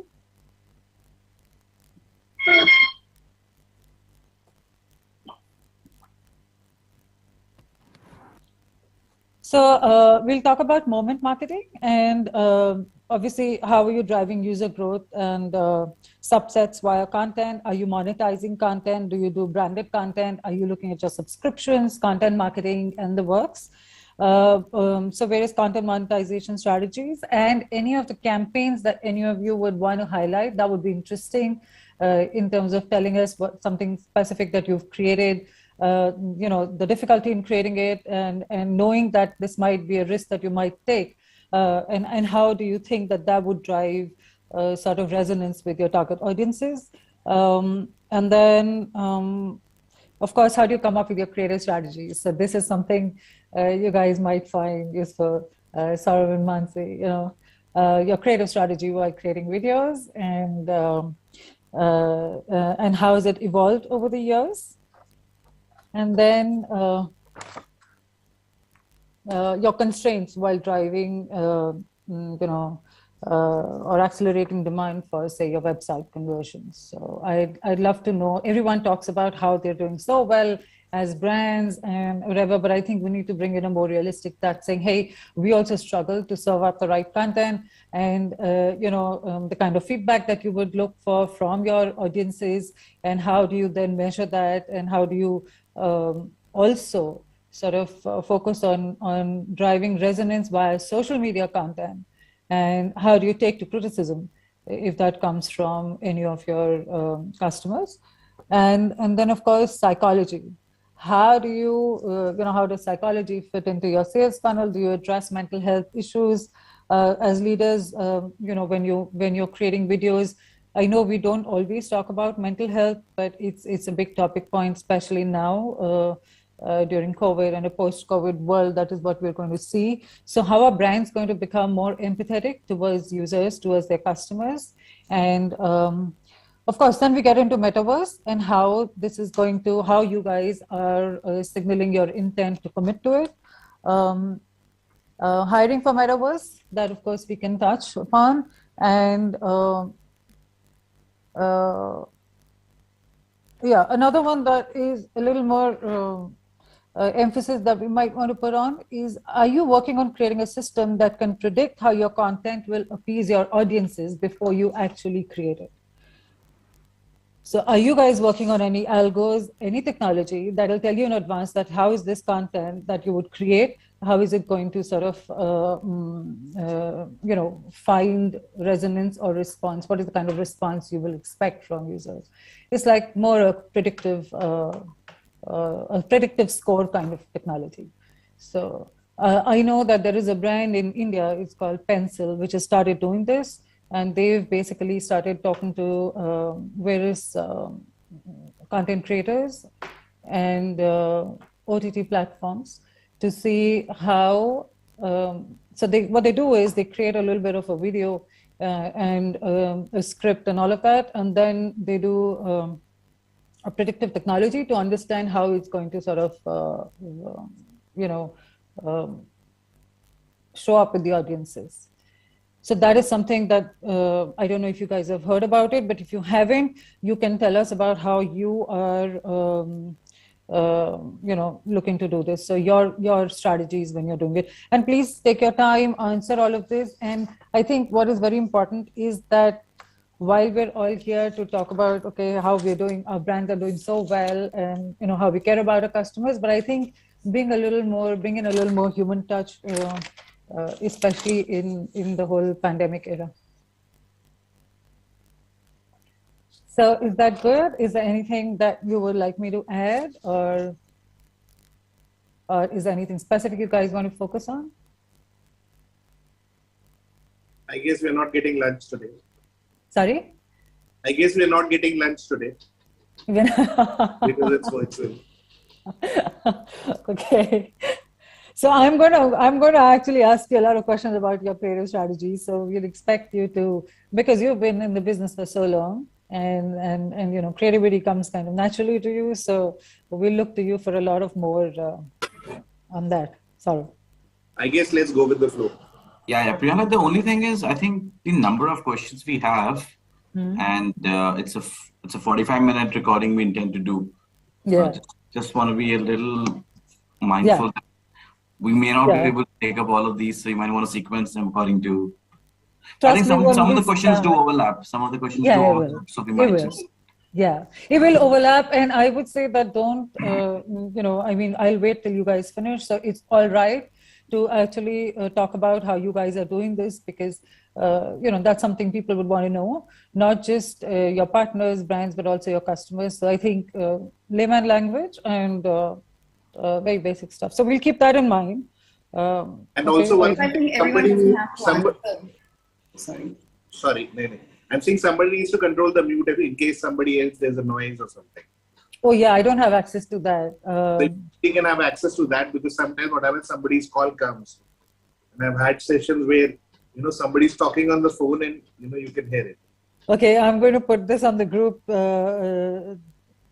I think we can unmute ourselves if that helps.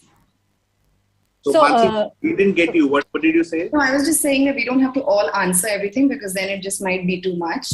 Yeah. So we pick and choose, and we just say whoever wants to go for whichever topic, and then we go for it. Makes sense. Anjay, will you just speak again a little bit? Yeah, so I said that I don't think all of us have to go at all the questions. So like we just say that, okay, this is what I would like to attempt. And then I share my thoughts on that. So that way we can kind of also contribute, but at the same time, not have repetitive content and make use of the time that we have in hand. Yeah, so what I can do is when I can start the questions, so on my screen, I see Rahul first, and I see you, Mansi, then I see you, Saurav, and then Sandeep, and then Ibrahim. So, I'll go in that order. And obviously, if there's anything specific that you might want to add, there's a chat. You can quickly sort of put in something there if you want to say something to me. Also, Inkspell has the ability to edit this, so we don't have to then worry about a lot of stuff, and we can just go with this as a casual chat. Okay. So that's exactly what I was about to say. That since this is a recorded session, you can always edit it, right? So if there are any there's a bit of a lag here and there, or if there's a phone call which is coming and somebody's attending, probably you can always edit that off. Yeah. So I think you might want to move a little to your left, Ibrahim. You might want to move a little to your left. Okay. I don't think. Yeah, and if you this would be and you can turn your computer too, the computer camera, whatever. A little to your left, yes. No, yes, the other side. Yeah, okay. All right. So we'll start now. Hi, everyone. Thank you for being here. And it's very nice to connect with all of you. And I think we're on a very interesting journey in terms of brands and harnessing the power of video to leverage not just brand affinity, but also tap into newer customer markets and also to resonate with audiences and to build a relationship with them.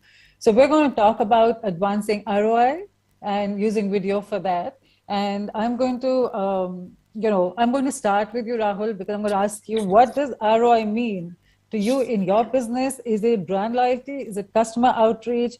Is it tapping into new markets? Is it all of the above?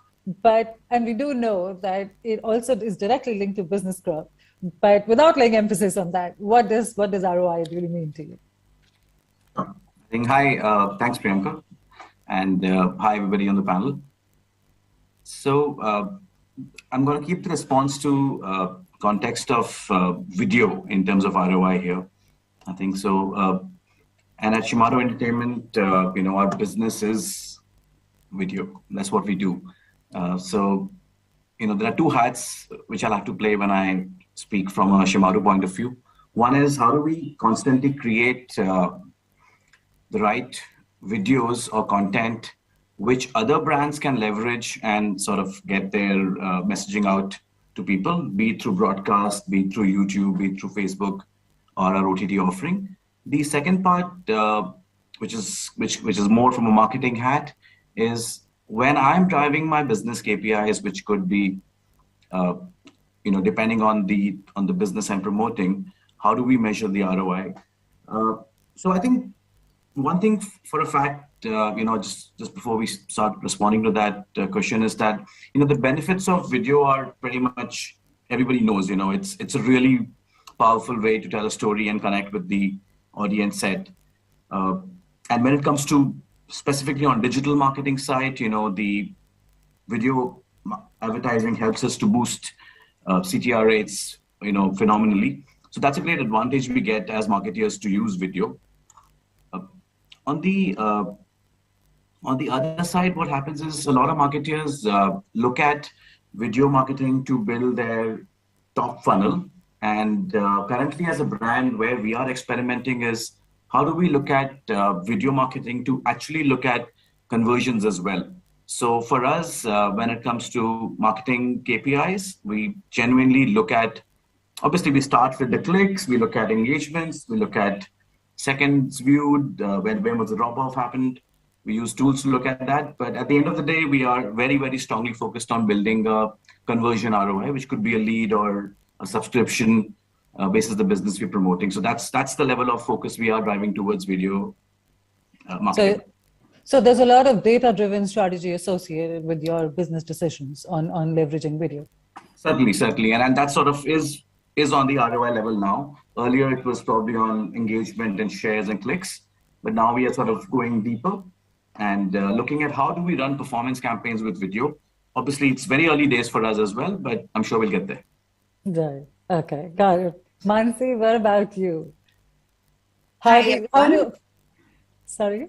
Yeah, go on. Yeah. No, go ahead, please. So, so for us at Video Factory, we create content for our customers. We make marketing videos, we make training content, we make e-learning content. So whatever we do, our objective is to make sure that our videos help the customers get the maximum bang on their buck. That's all that matters to us. And whether, like I said, for us, some of the things, I mean, it's a lot of things that we're looking at.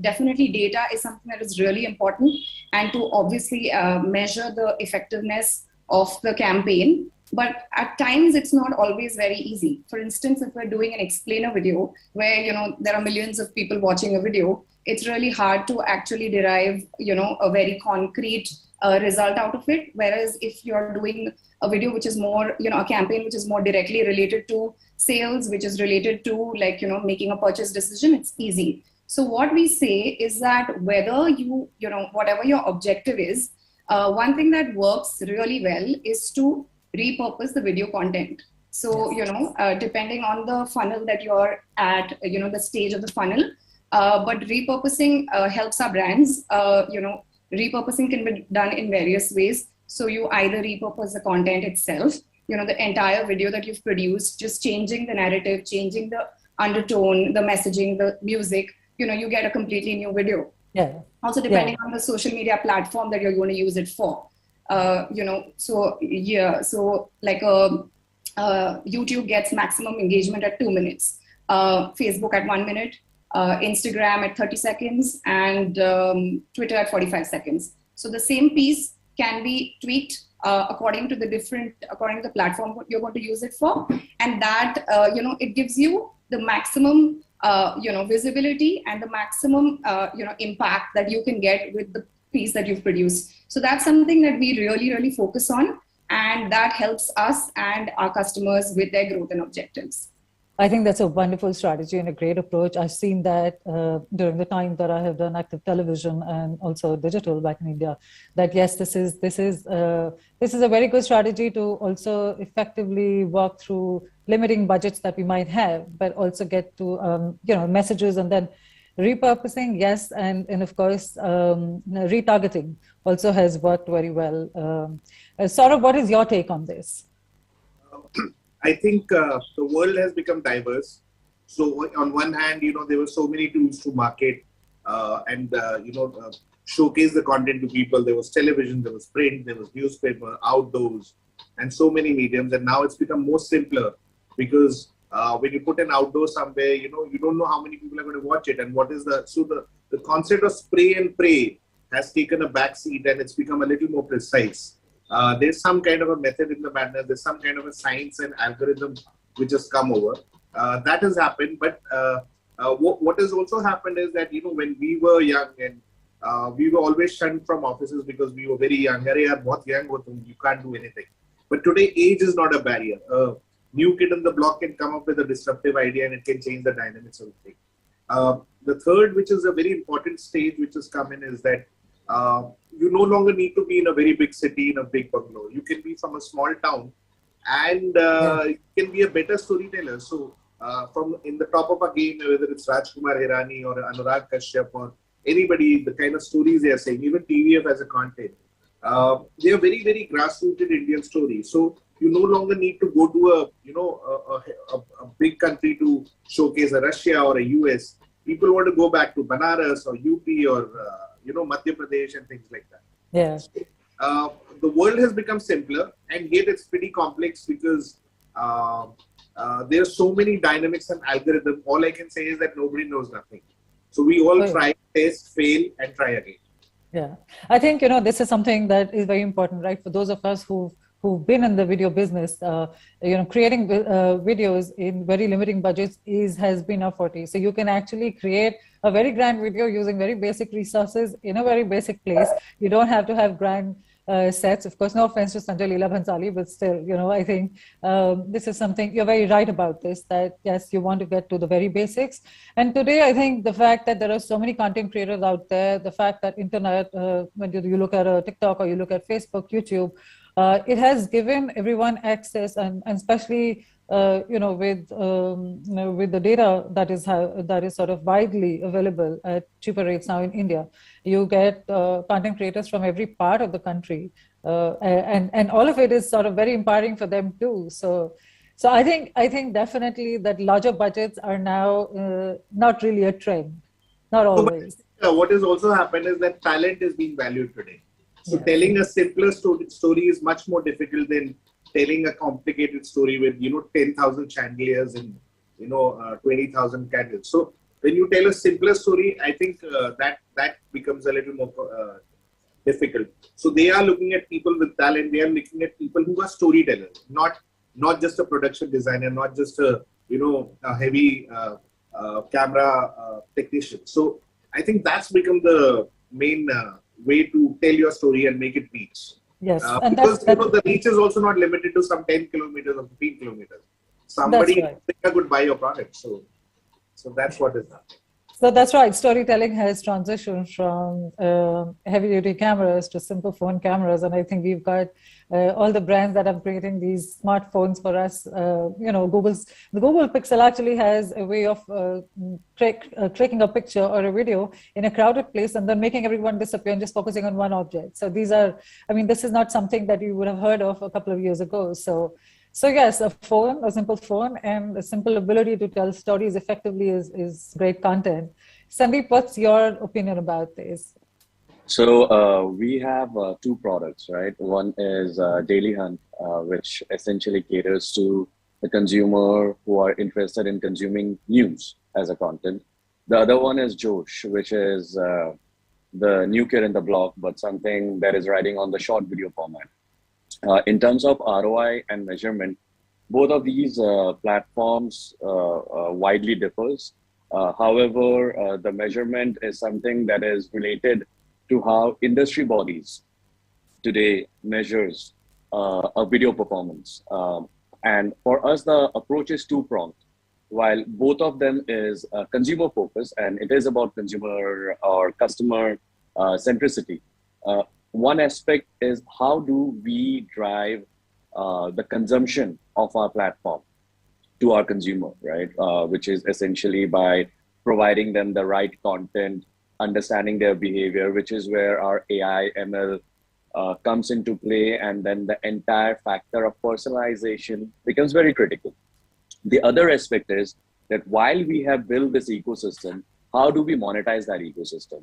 Now, that monetization of that ecosystem is brand dependent, right? Now, and it varies from category to category, whether it is finance as a category or an FMCG as a category. Each of them have their own specific requirement. And like Rahul was talking about the consumer funneling or the way, right, the journey which started from shareability, engagement, and now it's down the funnel. You're talking about conversions, right? So each and every category have very, very specific requirement. And we use both of these platforms, whether it is Josh, whether it is Daily Hunt, depending on what our brands require. Talking about a bit more on the video front, when it comes to Josh, it's a short video platform. It's hyper-local in nature. The whole idea and objective is to drive user-generated content, right? So for us, everyone is a creator. For us, everyone who has the ability to showcase a talent, and depending on whatever genre it is, right, are welcome on our platform to showcase their talent. And it is the user who decides who they want to go for. Of course, we have the back-end technology to measure in terms of whether it is the video views, whether it is the watch time, whether it is the shareability to decide how one fares against the other. On the other hand, which is our news ecosystem, and that's an aggregator ecosystem, it entirely is dependent on which customer or consumer is watching what kind of a video and at what moment will it make sense to serve an ad to them, which is non-intrusive in nature, right? Because on digital, the whole idea, unlike there are certain platforms which operates on search, but rest everyone, it's an ecosystem where you like a video, you watch, or else you move to the other one, right? It's all swipe up, right?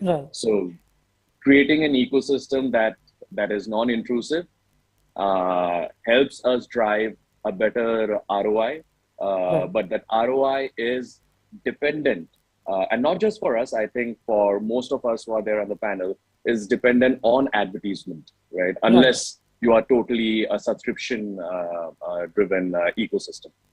So we juggle between the two, and it's a constant learning for us. What we are using today becomes obsolete tomorrow.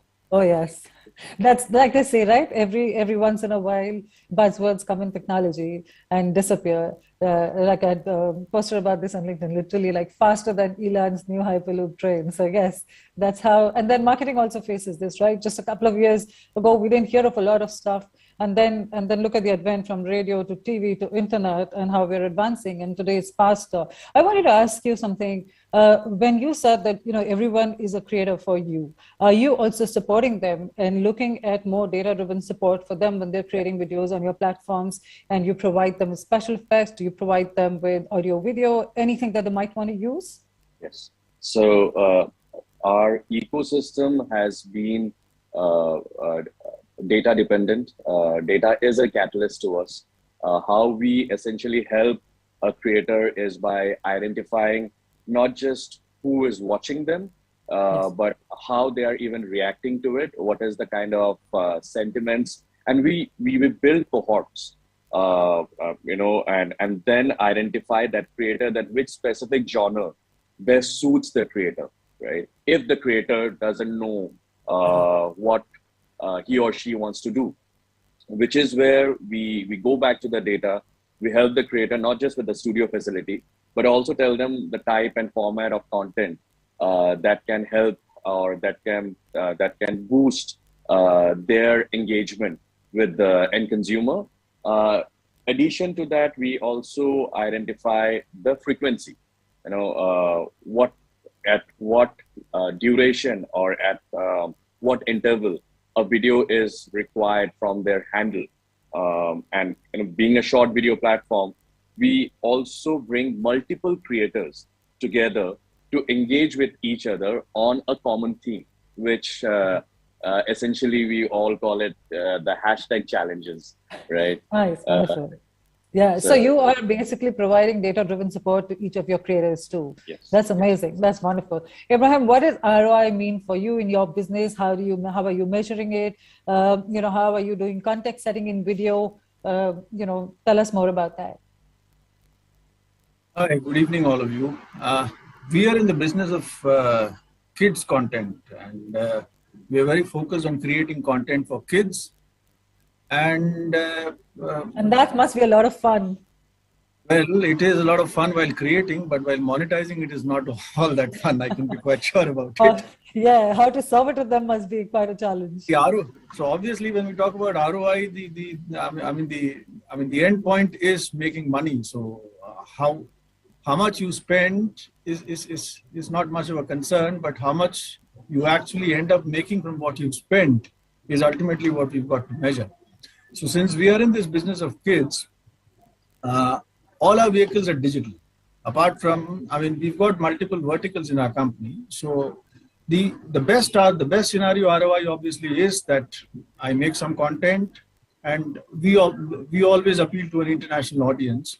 So if I'm able to sell that content to multiple broadcasters around the world, that is one way of monetizing it, and also make a great digital show out of it on YouTube, and also on multiple kids platforms around the world. So I have content now currently, probably since you're sitting in America, I have content in platforms like Tubi, Zumo, Pluto, Toon Goggles, Kidoodle, Battery Pop. You name any platform in America for kids, we've got our content which is playing up on all these platforms, and we've managed to stitch arrangements with all of them for our content.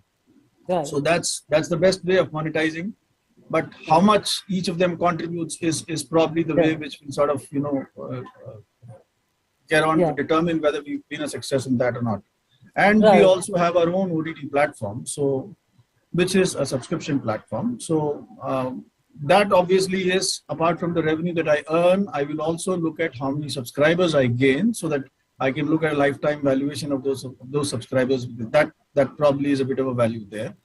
But otherwise on YouTube and Facebook and all, subscribers, very frankly, as of now, does not make any sense because there's no value that will come to you in terms of monetization from subscribers on YouTube. There's no value attached to subscribers on YouTube now. Earlier it used to be, but now, I mean, there's no point, putting your number of subscribers that you have on YouTube.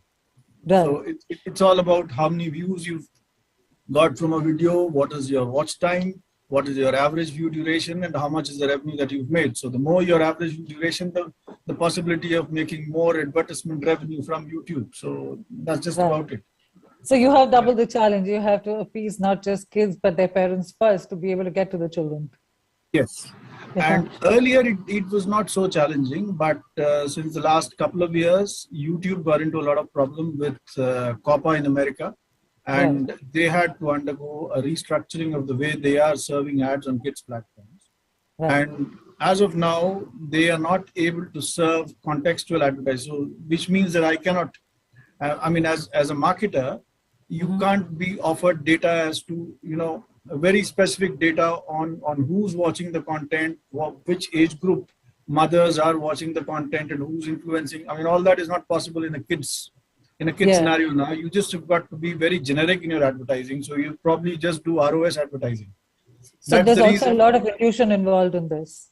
That's the reason the revenue to all creators on YouTube probably would have come down by as much as 60 to 70% over the last 2 years. This is it's a very common phenomenon, which we all have to live with. But in spite of that drop in revenue, YouTube still is probably the largest contributing platform in terms of creating revenue for creators. So you can't avoid that also. The other platforms have not come up to the level of YouTube even as of now. Even if you aggregate all of them together, I'm saying, that value is still not equivalent to the value what YouTube is offering, even at probably 30% of what it used to be earlier. So, so that's a challenge. The biggest challenge now is that you can't create content exclusively for YouTube. Earlier you could because the revenues were higher. Now, obviously, you'll have to look at all pros and cons and look at, even if you're looking from a pure digital play point of view, you probably have to look at how much you can make from YouTube plus all the other platforms put together and then, sort of see how it goes. That has been a constraint for all kids creators now. Okay, got it. Coming back to you, Rahul, context setting in video content may be the easiest, fastest. So I just want you to talk about how each of you actually sort of serve it to your customers, to your partners. How are you sort of attracting different demographics? It's a diverse audience. How are you serving different kinds of content, driving sort of similar goals, and then measuring that? And also, how would you look at are you also creating content for those who are visually impaired or, or sort of hearing impaired? How do you sort of bring in different categories of people to interact with your content? I think some very interesting discussion, and very, very nice to hear different viewpoints from the panelists. So when it comes to Shemaroo Entertainment and what we do in the business of video, it's quite widespread. We've been in the business for 60 years now, and our genres range from Hindi Bollywood movies, which is for the masses, to regional languages like Gujarati, Marathi, Bhojpuri. Then we go spread ourselves to kids as well. So Shemaroo was incidentally the company which also created one of India's largest kids IP called Bal Ganesh. And then moving on, we also have a large play in the devotion segment. So essentially we're catering to a large widespread audience in this country, and we use different vehicles to communicate or bring our content out to people, ranging from our television channels to our OTT offering to social media, YouTube also, as Abraham was mentioning, is a sizable pie for most content creators in this country at this stage. And similarly, we sort of take our content internationally as well. Right. Content creators are actually ruling the world today. Yes, I think the value of having an IP and the overall reduction of piracy is sort of making it a lot feasible for content companies to be in this business and build their IPs. That's right. And it's a great phase. I think consumers are also open to experimenting with a lot of different content, thanks to digital. So we are continuously experimenting, how we tell our stories in a video format, looking at, three-dimensional to, different ways of putting out the right content to engage with the audience that we're going to go after. But yes, we are very mindful that we keep, the sentiments attached to the particular genre intact in that. So if we are serving content of devotion to, the HSM belt, we would not essentially put something which is more Bollywood or has something which could be scandalous for that sort of audience. So we try and ensure that we are creating the right cohorts of consumers who we're targeting with the video that's there. Speaking on the fact of are we driving an agenda of putting out content for visually impaired or hearing impaired audiences? We actually are a socially conscious company, and we do make these attempts, and we actually do a lot of partnership with some of the larger brands such as Google and Facebook to work on some of these agendas, as and when required. I think subtitling and things like that are quite basic now. Most video companies are doing it.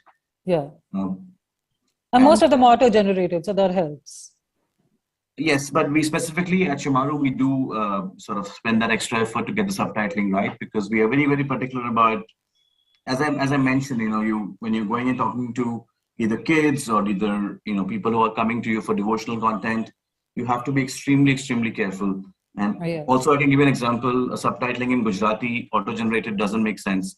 What the version comes to. So we make an extra attempt to make sure that we are getting it right. So we've hired language experts who are category experts who ensure that this is done on an everyday basis from a brand. I was going to ask you that. How are you going to tackle that whole thing? Because we're such a diverse country. So how are we looking at doing this for people who may not be speaking, not an English speaking audience as such? So are you looking at regional automation when it comes to all of this? So we have attempted on creating, certain automation tools and using them. But as of now, there is a layer of human intervention we ensure is there. So the SNP teams are pretty much responsible to make sure that every content is looked through. We might add a layer of automation on things we think can move faster, but we haven't really aced it as yet. And I don't know how that will sort of happen in the near future. Maybe Mansi is working on some new technology there and might be able to set some light there. Yeah. I was going to say, you guys have been in the business for years and years and years now, and obviously moving with the times, and that is not easy. So congratulations on topping that. How have you actually now looked at moment marketing, serving content at the right time to the right audience? Are you doing that? Is that question to me again, Mansi? Okay. Yeah, Okay, cool. So we've as a brand, we are sort of in the process of changing how we're perceived currently. So Shimaru, 60 years old, has been in the media industry for many years. Most of us have good memories of Shimaru, but it was essentially a B2B brand, for a large part of the decade, and now we're in transition of making it a B2C brand, appealing to younger audiences. So we do a lot of those actually, and we've done a lot of award-winning campaigns as well. The one I can think of right now, which won an award for us, was Amitabh Bachchan's birthday. So what we did is we actually took a few digital hoardings in Mumbai, and we were putting. So we manage Amitabh Bachchan fan clubs, and we also have one of the largest repository of Amitabh Bachchan films IPs we hold. So we had to celebrate his birthday in a big way, and we took live tweets onto Amitabh Bachchan's digital hoarding from his fans all over the country. and displayed it to entire Mumbai and created a lot of buzz and magic around that. So we constantly look at ways to engage, with audiences across different cohorts and sets. Oh, that's nice. So the Angry Young Man is actually found resonance with all audiences. I mean, he continues to remain as popular as ever. So that's a great, yeah. Sorry, you were saying? No, I'm saying and the kind of messages we were getting for Amitabh Bachchan, people were posting a picture they've taken with him. They had met him maybe 30 years ago. There were actors who were posting on that as well. And we were taking them all to the billboard. They were so excited to see their post of Amitabh Bachchan on the billboard. They were retweeting it. So an entire campaign actually kickstarted on the back of that. So he still is very, very popular. Yeah. That's wonderful, right? You actually brought alive a lot of memories of people who may have interacted with him in the past, and that's wonderful. That's really, really nice. I mean, I should look up my pictures with him too. No, if you have, you should send it to us. We will post it for you. Yeah. We did a show called Game Changers, Keep Walking with the Game Changers, and he was awarded Game Changer of the Century a couple of years ago with when we did this with Diageo and Times Now. So it was a great, I mean, he's an icon. So I think great doing that, great strategy. Mansi, coming to you, in terms of context setting, in terms of demographics, in terms of serving up diverse content in a vast country like India, and of course, regional automation or even moment marketing, and looking at how are we catering to all kinds of audiences, all age groups, given the fact that everybody has a diverse lifestyle and, like I said, visually impaired, hearing impaired. Are you looking at creating special content? How are you innovating on that front? Right. So again, a lot of interesting points here on language by Rahul. And I think a lot of it is also what we follow. Unfortunately, no automation as such yet. But what we consider ourselves is that we think that we are the eyes, minds, and the messenger of our customers and their audiences. So we and for every project that we undertake, the objective is quite different. So the first thing is to know it's something very, very basic, but it's something that is really important, is to know the audience really well. So understanding the demographics, the age, and beyond that, what are the pain points and motivators? Because if we're talking about creating, content for WHO, we're making, talking about the global health emergency and, what are the protocols that each country has to take, and it needs to go out really quickly. So that is a different set of audience. Then we're talking about what's happening in Afghanistan. Then we're talking about what's happening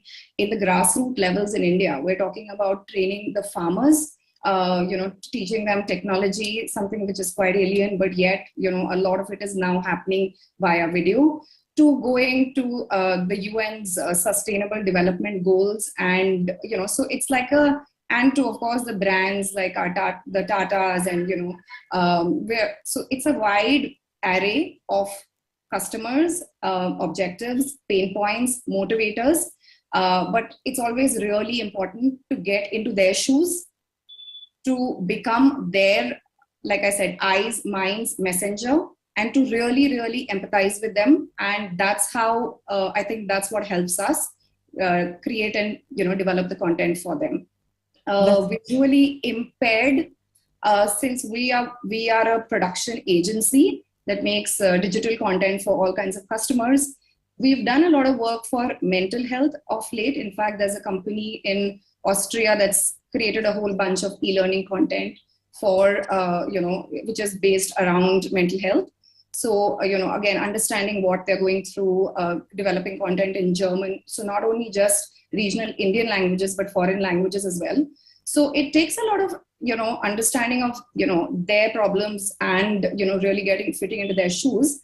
But visually impaired is something I think that we've kind of not had to deal with yet, but lots of other issues, lots of other, other pain points and other, and how the video can alleviate those pain points. So that's pretty much what I would say. So it's evolving. Yes, and it's also, basics are same, fundamentals are same, and depending on the audience that you're working with, you have to wear a different hat, but understanding their age, their location, their pain points, their motivators, those things don't change. Right. Saurabh, we would love your thoughts on this. So my understanding of the whole business is that, you could release a content, it's working very well today, but 3 months down the line, the same kind of content, same kind of genre will not work. Because the consumer habits are changing so fast that today they like a Chinese noodles and tomorrow they would want a masala dosa. But so all the algorithms, all the things, I mean, the best of the business platforms like Netflix, Amazon and everything, they're all struggling because the consumer habits keep on randomly changing. In India, what is happening is that we're going back to our roots. We're going back to our, basics of storytelling. We want larger than life. We want this thing. I mean, after the pandemic, you can see how cinemas are coming back to regional cinemas. So there is no state barrier, language barrier. So you like Narcos and you can make it in Tamil and it can work in Punjab as well. We have Marathi mandals in Bangalore and Baroda where people watch content. So people are not saying that, oh, this is Telugu, I'm not going to watch it because I'm a Punjabi or somebody else. No, so that's right. So that's what is happening. Yes, subtitling is easy compared to, dubbing it and whatever. It's Alu Arjun no longer is a South star, or, Prabhas is no longer a South star, or Triple R. If you would have made a Hindi content like this, nobody would have funded a kind of a mega project like this. But today, the kind of money it's given, KGF again, if you look at the editing pattern, if you look at the way it's been made, it looks like a promo, and yet it's bringing in all the emotions and adrenaline amongst the youth. And in a big screen, like my eyes get jarred at times, and the sound is too loud. But am I wrong? Yes, I am, because the film is working very well. Right. Would a similar content like that work next week? I'm not sure. So consumer habits are changing. Yes. We need to be on our toes. Yeah, So fast-moving world. It's a fast-moving thing. So all you have to do is that, you have to have your fundamentals right. What is it that you want to say? Like if I take a learning from South, they will put the emotion, they will put all the ingredients for a good content. They will have songs, they will have a love story, in spite of the fact that it could be a dark thriller or something like that. So if you're clear on what you want to do, the experience only helps in understanding what you want. And sometimes, you want to be disruptive for the sake of being disruptive, and that makes the content look bad. Oh, yeah, that's true. I would love to understand what your conversations with your creative teams are about, I mean, it's really tough to get into a content monetization scenario without, heated innovation going on there. No, so I have 26 different projects, and I have 26 different bunch of group of writers which we chat on this thing. And the first brief which I give is that imagine that you're back in school and you're trying to develop a project to get good marks. I mean, that's the only way you can go with the energy. Don't try to, build a film. Because that will not work. Just make something which you think you'd want to see. And then once that, the whole structure is done, then you go into the division. That is everything working? Have we finished everything? And then the experienced writer come in and they say, this layer is nice, but you need to add another layer. So it's an amalgamation of young energy of writers, young team of writers who've got great energy with experienced, mature writers who bring in the, method in the madness. Right. I totally agree with you. I mean, I can't agree more that, you have to put yourself in your customer's shoes, be your first user, and decide how you're going to view this, or would you be able to watch something like this and then go and make it. I mean, I don't think I've ever been able to create content without visualizing that I am its first viewer and whether I would be able to really watch it or not, Yeah, because there's another one thing which I'd like to say is that algorithms are being abused nowadays, because you're trying to I'm sure the techies are not going to like this statement. But no, but I'll give you an example that I bought a shoe in Amazon, and now every day I see shoes. So I think they think that I only buy shoes. So I see all kind of shoes now showing. So if you buy, do you not get messages saying, so people who viewed this also viewed this, would you like to view this? Like, drive you into more and more sort of detailed engagement and entice you to buying more. But how many shoes will you buy? So all I'm saying is that in India or all over, we're extracting that data, but slicing and dicing of data still has to be done.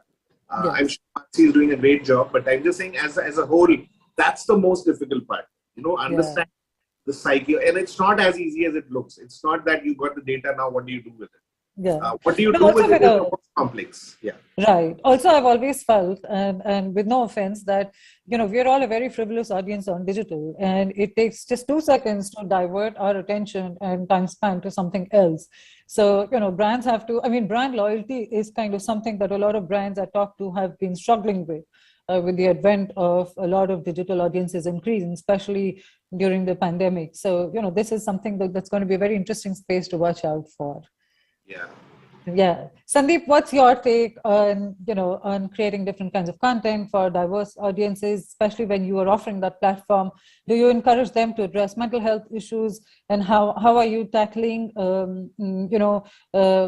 people who are sort of, say, like I said, visually impaired or hearing impaired? How are you planning to create content for them? So both our product, right? We are operating in an app-first environment, and in an app-first environment, it is to build contextuality. Vernacular becomes the go-to destination. So today we are operating in more than 15 languages, and the personalization, whether it is in terms of the content recommendation engine or identifying the demo NGO. So there are moments when we are able to identify our customer because there are certain login credentials. But there are times when the login credentials are not available. So then we are dependent on the type of content that they're consuming, basis which there is a modeling which is done to identify who that individual would be, what is the demographic, psychographic would be. And of course, we were one of the a few platforms who has the pin code level targeting scopes and pin code level mapping of our consumer, which essentially helps us to go hyper local. In terms of building contextuality and ensuring the right content is being served to the right customer, the entire app environment gets changed depending on your language preferences. When we are talking about creating awareness about mental health issues, we identify experts who are or who should be the ones who are driving the changes, and we get such kind of people or such kind of organizers on board to create content for us. So not just about mental health awareness, but also about female hygiene, right? Which in many parts of the country is still treated as a taboo. And which is where we identify who should be the app partner to be brought on board. And then we provide them with our ecosystem, whether it is the short video communication or whether it is the news content through which we are able to send across the messages. In that, we further identify who we call as the individual content creator, or it could be a large publisher, or it could be just an industry experts. So we and your strategy for distribution would be the same for everyone? Strategy for distribution is dependent on where and who our consumers are. Yes, if I talk about my strategy ecosystem, then my strategy ecosystem is my app. But within my app, over the years, we have built today, just to share some numbers, the news ecosystem, and I'm talking about the digital news ecosystem in terms of consumption, whether we are talking about the digital first publishers or we are talking about aggregators, including the YouTubes and Facebook of the world, is operating about 467 million, right? Out of which Daily Hunt alone is today operating at 350 million plus. Oh, grown very fast. Yeah. So we have audiences, but when we are distributing a content, we need to be extremely mindful. Else, if our content doesn't reach to our desired audience, we do not get the desired results. And if we do not get the desired results, then it doesn't translate to the essential need of any business. Yeah. So when you're measuring data and deciding on your GTM strategy for video distribution, do you also leave any scope for error? given that maybe there would be times when the content would have skipped reaching certain people, and not because of any fault of yours, but because of the distribution platforms that you might be partnering with. So how do you then factor that in? And what is the percentage that you feel the anomaly would be? Sure. See, there is always a scope of error because you are dependent on a technology. When it's easy to say that we have AI/ML, but AI/ML themselves are learning about the human behavior. Right? AI is absolutely a lot of ML, right? ML put together and learning. Yes. So, it requires a constant development. So when we test something, of course, we do the back in QA. And there we also leave a scope of error that may happen. But our QA process is very, very stringent. Even before we roll out something for our consumer, there have been times where even after rollout, we had to roll back. Oh, you did? Okay. But those are far and few. But that is good, right? That I don't think we should, at the end of the day, I think even audiences understand that. So that is not to be looked upon as a failure. I think it's a learning, and then you do a recourse. I mean, you rectify that. And while we are app-first environment, there are two different ecosystems which is primarily we are operating in. One is an Android ecosystem, which has a different standard behavior. The other is an iOS ecosystem, which is extremely non-intrusive by nature. Right? Oh, it is. So we need to keep both the platforms in mind. So even when we are factoring in how our content will be distributed, whether it is a textual content, whether it is a video content, we take into consideration how and when will the right content will reach to the right audience. And I'll take another example, the most recent example in which we are implementing moment marketing. See, from us, moment marketing is what we are thriving on because end of the day, we are a news aggregator. Yes. So that makes it easier for you to do that. Yeah. So over the years, we have learned, we have like-minded partners with various level of API integration through which we are able to identify what is trending and then immediately ensuring that in fraction of seconds, those content gets populated in our ecosystem so that our consumption goes up. Right now, it's an IPL season. And again, in an IPL season, moment marketing becomes very, very critical for us.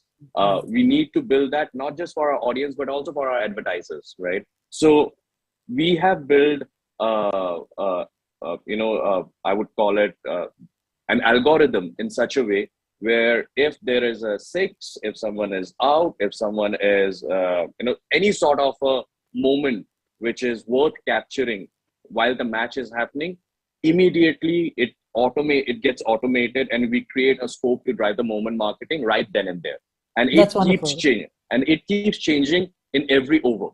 So this specific innovation, we do it around the IPL season, makes a lot of sense. Otherwise, every day for us, it is about what is trending, what is trending in news. And Twitter is a go-to destination to understand what is currently trending. But there are other social platforms which also gives those cues. Gets feeded back into our ecosystem. We have a lot of content available to us. And then we start identifying, which particular content should be served. So what reminds me now out of this conversation is Amul, right? And how they've kind of trended over the years and created humor to sort of resonate with us and in a very nice, and pleasant way. I was going to ask you, what about your video strategies for both the ecosystems on iOS and Android? And when you are measuring, do you use any different strategies for deployment? Do you feel that responsiveness is higher on one? Do you get support from the systems, or how do you do this? See, both the ecosystem are supportive, and we have dedicated parallel ecosystem existing for both iOS as well as Android with well-defined experts from both the ecosystems who are working for us, creating. But do you, sorry to interject, do you see larger video consumption on Android or iOS? You think those are influencing decisions? Yes, because the sheer number of smartphones having Android vis-a-vis a number of smartphones having iOS is a clear defining factor for any of us who is on this panel, right? We know for a fact that the number of Android handsets in the market are leaps and bounds more than an iOS ecosystem. It's still a very, I would say, a niche premium, restrictive niche premium ecosystem. You should be there because there are a lot of decision makers who would want to be in an iOS ecosystem as well. But I think Apple realized this, right? That's why they launched the iPhone SE, and then they've reduced prices now so that everybody, I mean, it becomes more affordable for everyone. True.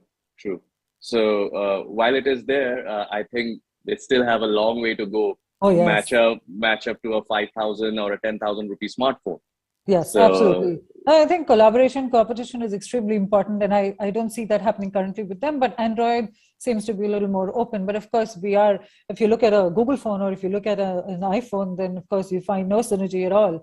And users actually at the end losers here, right? Because they're the ones who are suffering because of this, because there's this lack of competition. Are they? Because it's my personal view that I use both phones, so yes, I can tell you. Because someone who is in that in either of that ecosystem, I have seen that they are so comfortable that they start. One is it's the Apple strategy is such that you have an Apple phone. Okay, the next thing is that you should have a Mac. The next thing is you have a watch. The next thing is you have an AirPod. Yeah. Gradually, you are so comfortable and cocooned within that ecosystem that you're very comfortable with it. Your AirPods speak to that. but yeah, someone who is equally comfortable with an Android ecosystem today, like what a Samsung provides, for example, they provide the entire ecosystem for you. So consumers like probably you and I are the sufferer because we have to be on both the ecosystem, occupational hazard, but Service provider maybe, or but there is something here. Google alerts in terms of video, or Google or iOS alerts in terms of news or whatever. Which one do you find to be a little more faster, more efficient? I mean, I have noticed while I'm using both that I feel that Google is pretty much bang on, in that regard. And maybe because, like you said, Android consumers are more, and a lot of video get consumed on Android ecosystem. So what my observation has been that it is more than the platform. It is a very app dependent in terms of how the notification arrives and whose notification comes first, dependent on which app. So for example, today, if you are using a particular news app and the real time at which the news are thrown on that app, then you immediately get that notification on your device, irrespective of whether it is an Android or an iOS. So that has been what our observation has been, that news notification, or for that matter, even any sort of video notification, is which particular notification of the app have you switched on within your ecosystem. So if it is a YouTube notification and you want to be told about any new trailers getting launched, then more than an Android and iOS, it is dependent on how YouTube is operating on that very moment. Yeah, so we are third-party dependent pretty much, with this entire expansion of internet. And obviously, when we go into Metaverse, Web3, we'll have to see how this shows up. These are pretty much now more operative terms than just out there.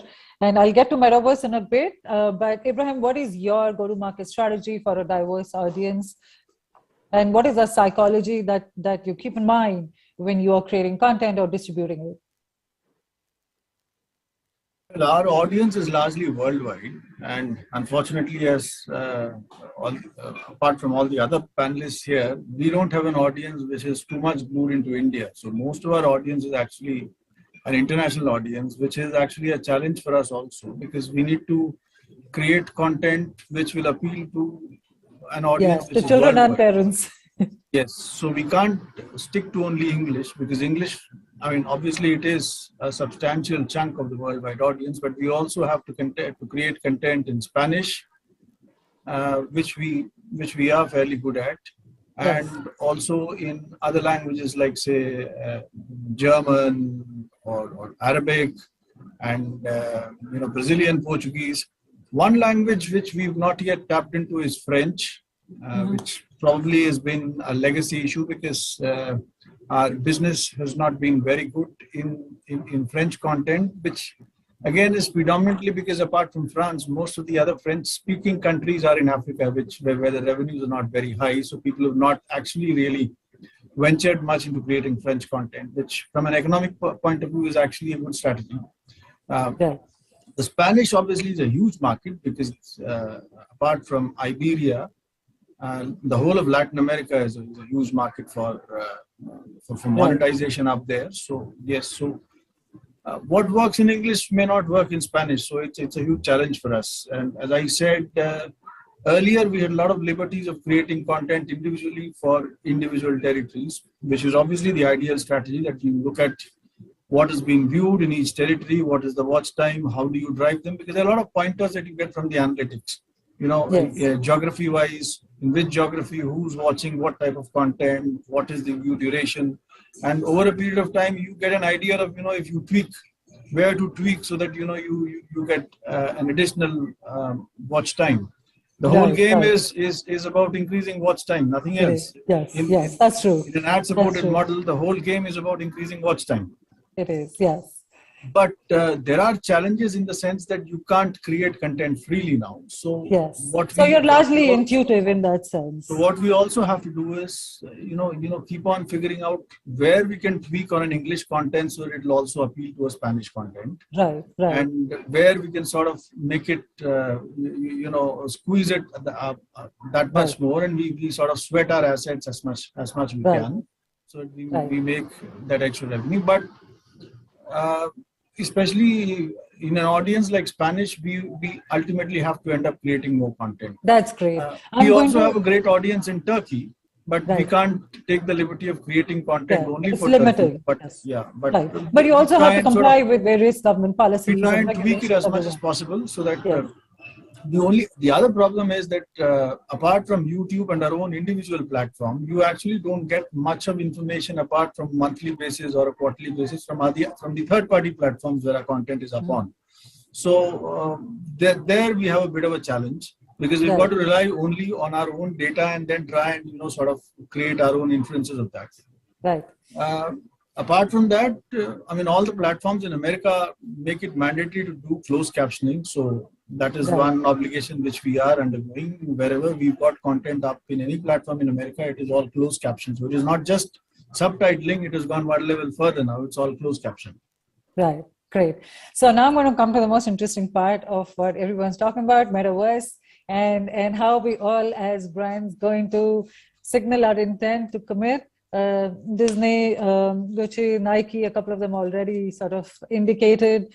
And while a lot of it is largely going to be AR and VR related, seamlessly integrating our physical lives into virtual lives and then creating real-time immersive experiences, largely making everyone a hero in their own story. So how are you, while of course customer is king, how are you looking to leverage metaverse and create more experiences for your consumers? And do you think that, all of us are so excited about metaverse and about Web3, but do you think that we would be able to translate that excitement to our consumers who may or may not be sort of that advanced and to understand, to comprehend this experience? We don't know how they would react or respond to this, but I do see that all of us are pretty excited about this. So Rahul, starting with you guys have been at the center of innovation for years now. Pretty much everyone looks up to you. How are you looking at doing this? So one thing Shimaru is sort of has been pioneering many first video cassettes, then moving on to new formats of DVD, and then latching on the digital bandwave way back in 2006-07 with the early partnership with YouTube and building our own content. So metaverse, yes, is a very, very big, important juncture we're looking at very closely right now. And as a company, we're confident that as consumers move to more immersive experience, we have to be ready as a brand to offer those to them. Metaverse has always been existing. It's just that the way it will sort of transcend and unfold will create exciting opportunities for us as a video content company and also as an advertiser both. So my personal view currently is that, because the experience is going to be immersive, I think brands have to stop thinking about just advertisements now.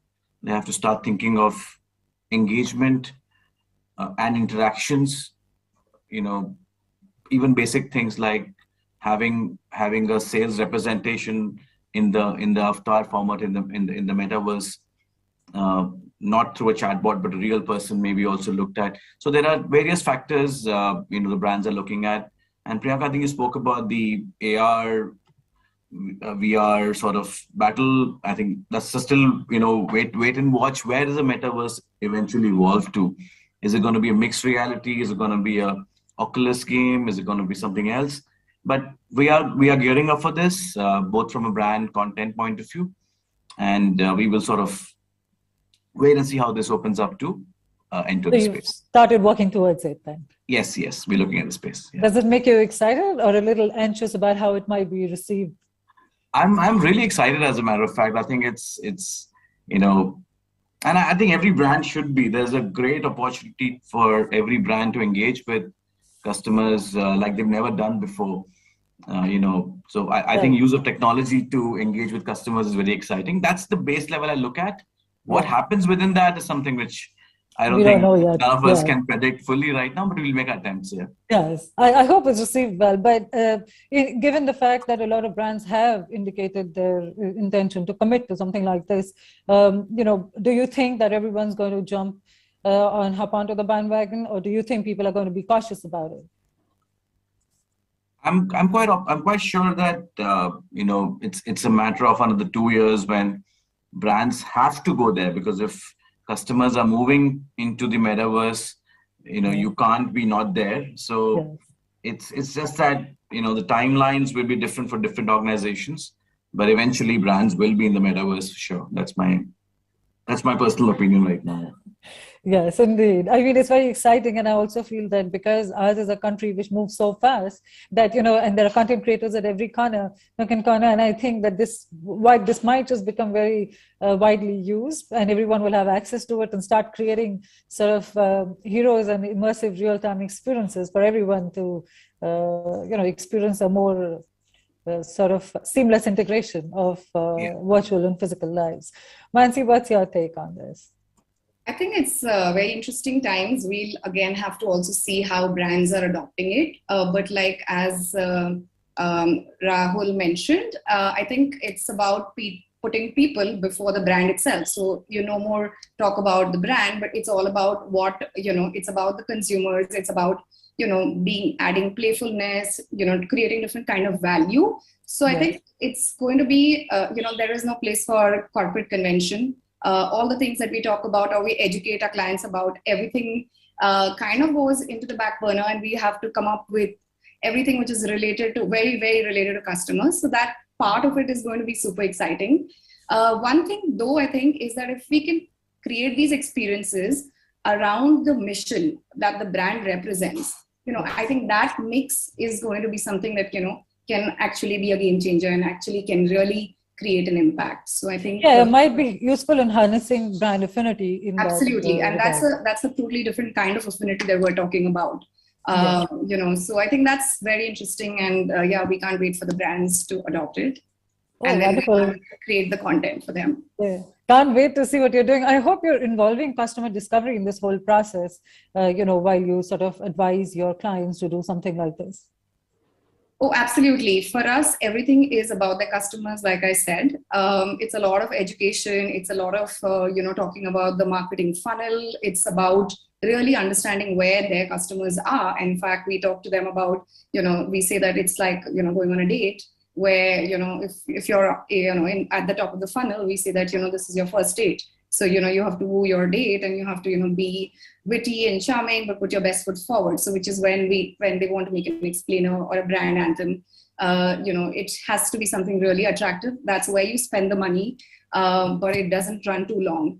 Then when you're in the next stage, we say that, okay, you've met the person of your dreams. Now you need to get to know them better. So what are the things that you need to do? this is the time when you create really useful content, things that actually help them. So whether it's app tour videos, whether it's blogs, whether it's long form content, it doesn't have to be the most expensive. It doesn't, and it can run a little longer. But here it's about actually providing value and useful content. And then when it comes to decision, we say that you've met the person and they know you now, but how do you get them to say the magical words? How do you actually get them to make the purchase or go any decision? How do they respond to your call to action? So this phase is where trust becomes really important. So you bring in a third party who actually talks for you. So you do a vlog, you do a case study video, you do a customer testimonial video. So everything is about understanding the funnel and understanding where the customer is, and that's when you create content. Of course, the last bit is now that you're married or whatever, you have to keep your spouse happy. How do you do that? You have to constantly put in a lot of effort. You have to constantly be there for them.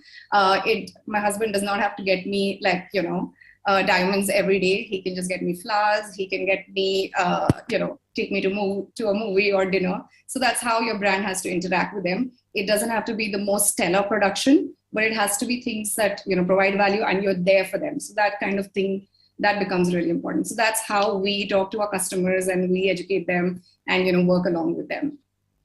Yeah, that's very interesting. Saurabh, films and metaverse, how do you see this? So I'll talk on a larger scale because I represent content engineers. So when you're talking about storytelling, whether it's an advertisement, whether it's film, whether it's series, the most important thing is that how do you attract the audience and make them, be attracted to the story even after you watched it. So one of the most important thing in storytelling is characters. So how important are the characters? And I was recently just doing something on Mr. India, and they say, okay, whatever Mr. India was, it was the characters which made the film what it was. And several other, almost all the big films.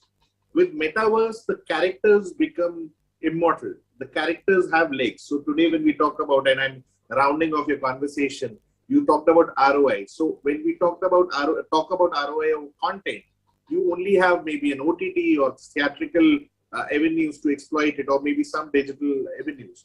But with Metaverse, India still needs to experience merchandising. India still needs to experience the sea of merchandising, which is figurines, toys, games and things like that. So all that can come through with the Metaverse.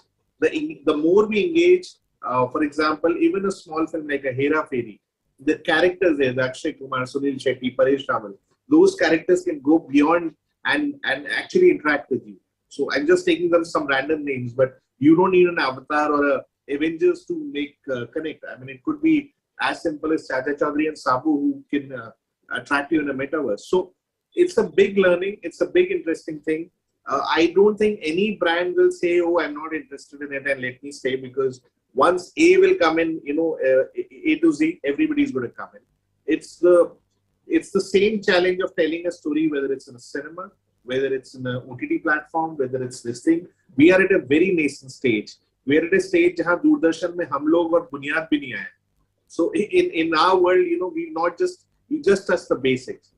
In fact, compared to us, the Koreans are doing a phenomenal job in the way they tell the stories, the way they sell their country. I can smell Korea in each and every content of them. So that is something which is going to come up with our storytelling, which is going to get several windows. So Metaverse is another window to tell your story. So for a content creator, for a content engineer, for creative minds, and for commerce guys, I think it's the best thing that can happen. I just hope it becomes as big as people are predicting it to be. So yeah, imagine content creators being able to showcase all the experiences live and immersive. You're literally living it with them. It would be an amazing thing to see. Apart from that, if you are a successful film or a series or an ad, you can take it can have legs, it can have wings. So that can spread into the Metaverse. Unfortunately, in India, what is happening is that everybody wants to stitch a shirt. Nobody wants to specialize in making a button or making a thread. So even Metaverse will need a lot of detailing, and you'll need specialists for that. So a lot of jobs are going to open, a lot of opportunities are going to open. Oh yes, hiring has really shut up for metaverse already. Yes, but there's a lack of resources. So you get 1,000 applications, but the good ones are only 10 or 20. So that's something which we need to be preparing for, and there are going to be more eyes on the screens now. Yeah, I mean that's all technology dependent. So it is really impossible to find the right tech talent in these times. I mean, there is so much work that Indian techies are doing for the world from India that it becomes difficult to find the right people, entice them, and then of course retain them. So that's a different conversation to have. But yes, it's going to be interesting to see how techies are going to sort of adapt to metaverse and serve what is rightly meant to be served to our customers. But compared to others in India, the techies are being trained to become the followers. Abroad, they're the leaders. They're being trained to do that. So we need to have, so storytelling in India, the best of the storytellers are jugadus, school mein padhe, Kendriya Vidyalaya mein padhe, now they've become, there's no grooming as such. They are technically geniuses who come across. But now I think training will start and better people, more talent is going to emerge. Yeah, I think we need to now abandon the whole, sir, ma'am policies and empower, co-workers and employees. I think that's extremely important, and let them sort of operate at their best, right? And train them to be leaders, train them to be thinkers, train them to ideate and not necessarily follow. I think that is a very good point you've raised. Yeah. Sandeep, coming to you. So for me, metaverse is the next level of personalization, right? And essentially, your data, cloud, AI, VR, and sensors, right? All of these are creating a metaverse which is an alternate reality. We were talking about brands coming to metaverse. Brands will, it's like they will have to come to metaverse because that is where the consumers are. That is where either the consumer are or the consumer is going to be, right? Or we will lure them to that. Or we will lure them to that. And the whole ecosystem of, say, a video, which started as an ecosystem which required appointment viewing, to an ecosystem which doesn't require any appointment viewing and it gets personalized in terms of its recommendation engine, to a consumer's purchasing behavior where you had to go to a destination to buy a product. From there, today you can sit anywhere, order, and it will be delivered to you. Now imagine the recommendation engine and the purchasing engine coming together in an alternate reality, which you enter and you have everything at your disposal, right? So today, your favorite go-to destination is there in a metaverse. You're able to interact, right? And even before creating such augmentation, let's talk about something very basic, right? Today, we want to be in touch of our near and dear ones, right? And especially after COVID, somewhere we have understood the importance more, right? Yes, of human relations and connections. Of a human relation. Metaverse makes that experience even deeper, right? So the factor, the nostalgia, the emotion of a human being can be heightened in a metaverse. Yes. And that ability to do that is because of the capability of sensors that are available today in a metaverse ecosystem, which then further gets divided into industry. Gaming is already an industry which is gaming is the first to adopt it. Then comes your look at tourism. Microsoft's acquisition too, right? I was reading up on that. I mean, that's crazy. I think it was announced in January, but I think it has probably come through now. It's a $68.7 billion acquisition of Activision Blizzard, right? True. Which makes Microsoft the third gaming ecosystem. Yeah, and they'll end up becoming one of the largest gaming ecosystem today, right? Yeah, that's amazing. And that's a fast adoption. I think adoption is extremely important. That's another thing I was coming to, right? That corporates, it takes a while. But say, smaller firms are sort of faster to this. Maybe startups are faster to adapting. And so this is something that I think we might, but again, a lot of people, smaller firms or startups might have sort of some, constraints, but larger companies will probably move slowly towards it. So we'll have to find a balance there. So if I can answer that, there are two kinds of companies. Companies which have been there in existence, have certain legacy, which eventually becomes a legacy issue for them. And then there are digital born companies, right? Now the digital born companies, like, for example, a Facebook, which today known as Meta, acquired Occult or Oculus many years back. Correct. Today they are putting it to use. Yes. AI VR has been there in existence for a very long time, both with Google or Microsoft. They knew how technologies are going to emerge. They knew, or at least they had that vision. Yes. I mean, it started with even 3D gaming in video games parlors, right? Years ago. Right. So essentially, there are companies who will do the catch up, and there are companies who will be there, right? Yeah. So yeah, it's just depending on how fast you can adopt the technology, how fast you can make sure it reaches your customers, and then how fast the innovation works. Because by the time it translates into a larger corporate, it might take a while. But obviously, fastest fingers first in that regard. So that's where the question of mental health comes, because it's not just the individual's mental health; it's the mental health of the organization as well.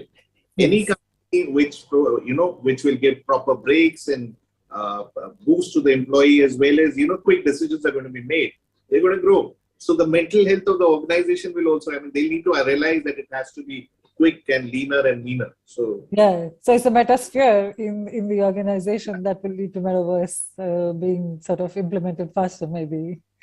But yeah, you're right. Abraham, what's your take on metaverse? Are you guys interested in getting into it? How are you going to then use it to make it more exciting for children?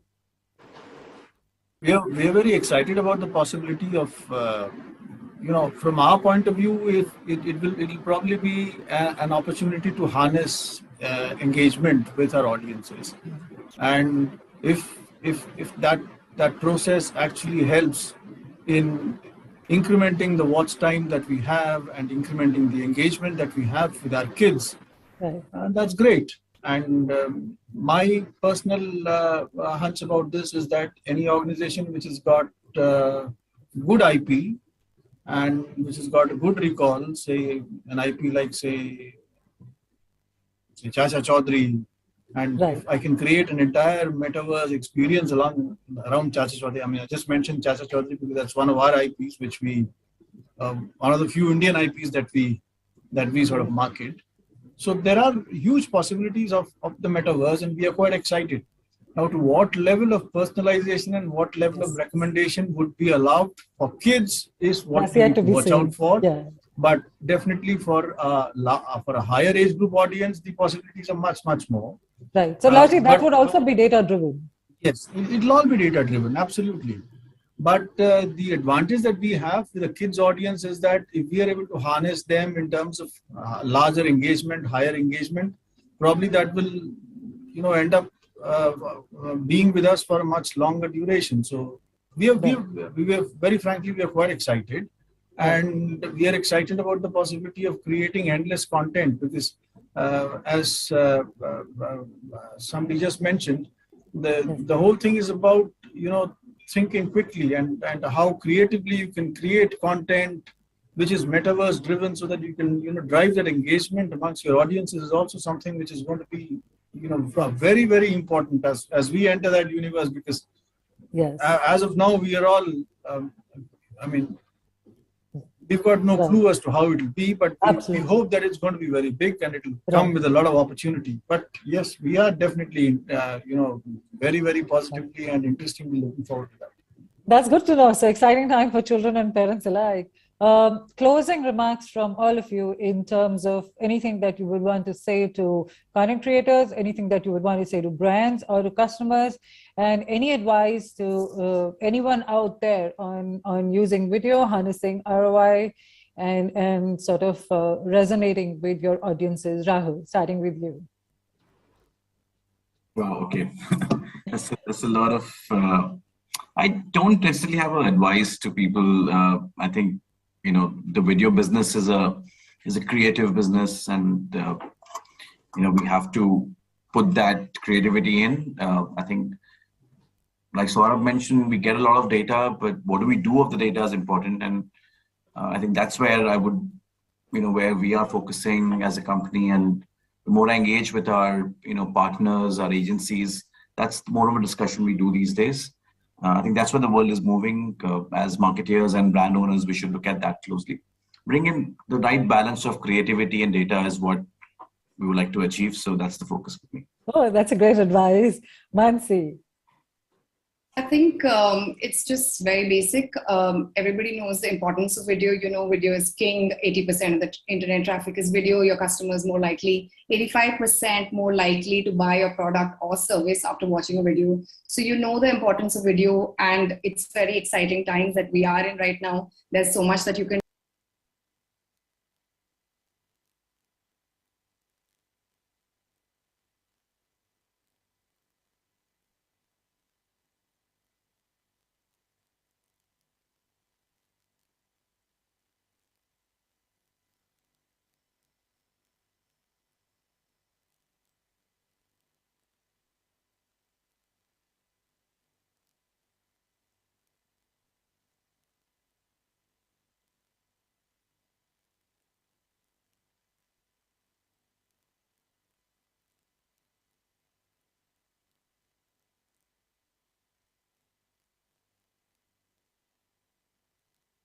Okay.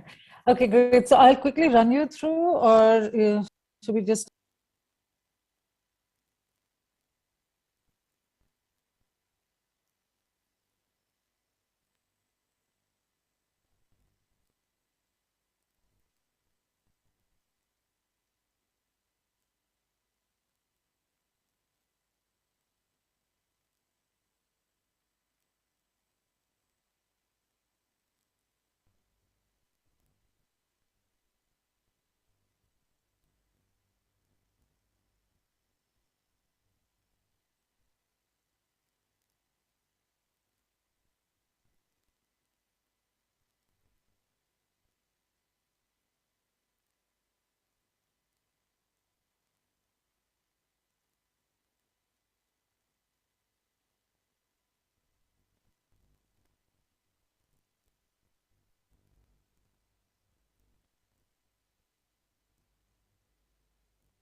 Thank you so much. That was definitely a very, very enlightening discussion. Thanking all the panelists and our moderator. In the interest of time, we shall now move ahead. We now have the genre-specific awards. Best Thriller Content on TV. And the award goes to Mauka Evardat by Ann TV.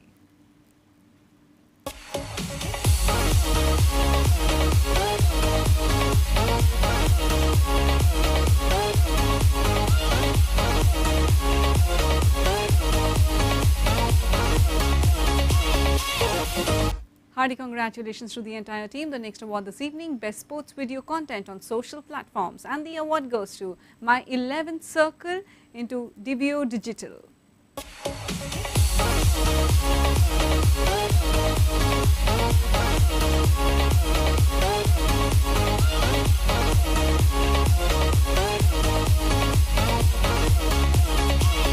Many congratulations. The next award this evening, Best Motivational Content on TV, and the winner is Ek Mahanayak, Dr. B.R. Ambedkar by Ann TV.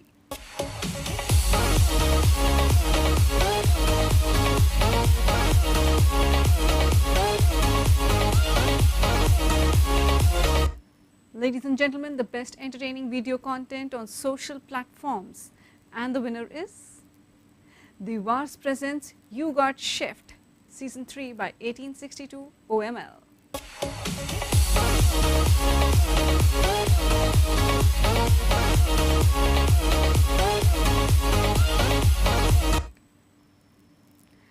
The next award this evening, Best Humorous or Satirical Content on TV, and the winner is Aur Bhai Kya Chal Raha Hai by Ann TV.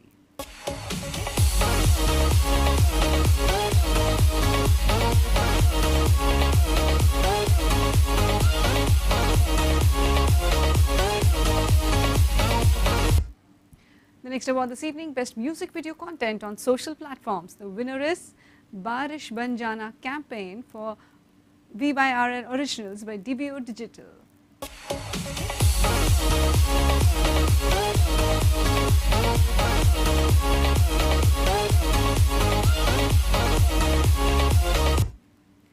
The next award this evening, Best Entertaining Content on TV, and the winner is Bal Shiv by Ant TV.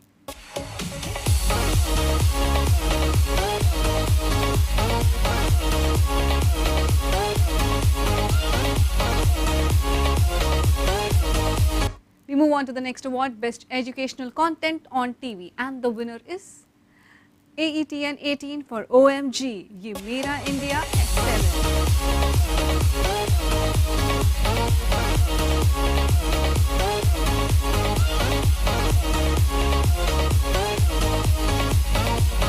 Our next award this evening, Best Drama Content on TV, and the winner is Ek Mahanayak, Dr. B.R. Ambedkar by Ant TV.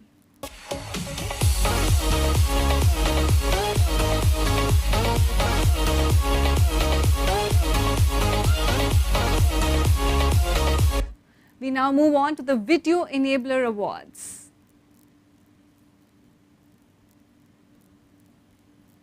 Best Editing, and the award goes to Modern Marvel, World's Largest Cricket Stadium.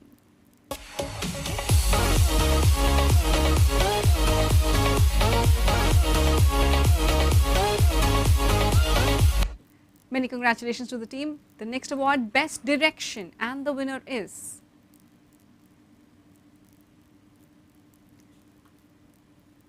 Modern Marvel, World's Largest Cricket Stadium.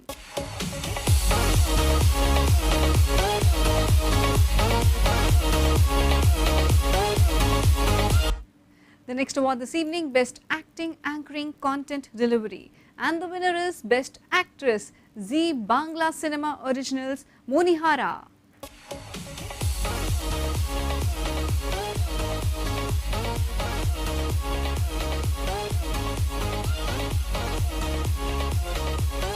The next award this evening, Best Cinematography, and the winner is Modern Marvel, World's Largest Cricket Stadium.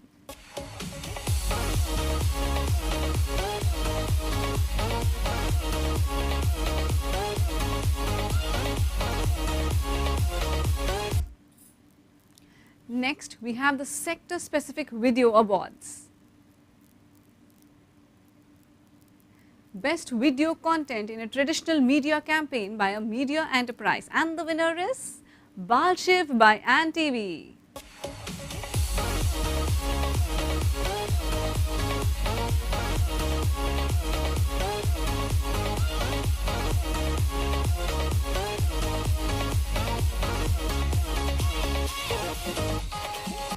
Best video content in a traditional media campaign for a financial services enterprise, and the winner is Gift of Surety by Digital Refresh Networks for On-Surety Technologies.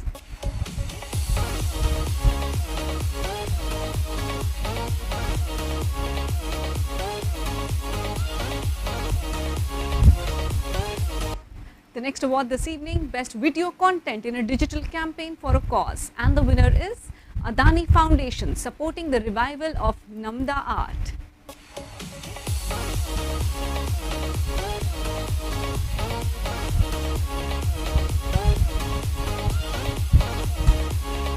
Best Video Content in a Digital Campaign by an FMCG enterprise. The winner is Sunny Cooking Oil, Andar Se Tough Har Din.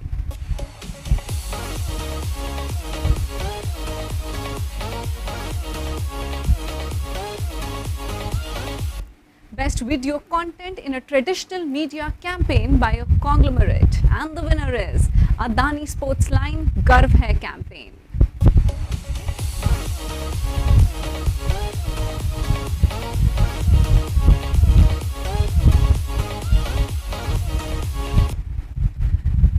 Best Video Content in a Digital Campaign for an Electronics Enterprise. And the winner is Bell Kotadwara Corporate, video created by IQ Films.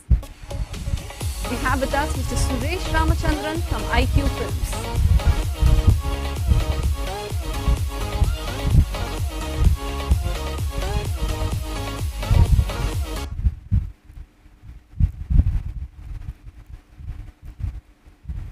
Joining us right now is Mr. Suresh Ramachandran from IQ Films. Hi, my name is Suresh Ramachandran. I run a firm called IQ Films. First of all, thank you very much Inkspell for giving us this award. I am taking it on behalf of the IQ Films team. This for you, Mama, and this for you, Papa. Thank you so much. The next award this evening, Best Video Content in a Digital Campaign by an E-commerce Enterprise. Hashtag Ab Choices Hue Aasan by Bajaj Markets.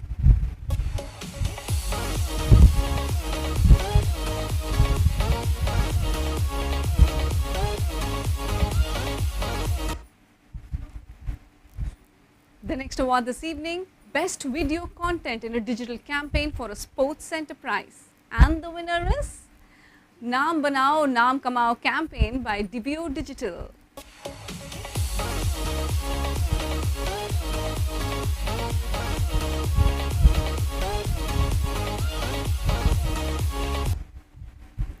Ladies and gentlemen, the next award this evening, Best Video Content in a Digital Campaign by a Real Estate Enterprise. And the winner is Columbia Pacific Communities, hashtag Reply, Don't Reject.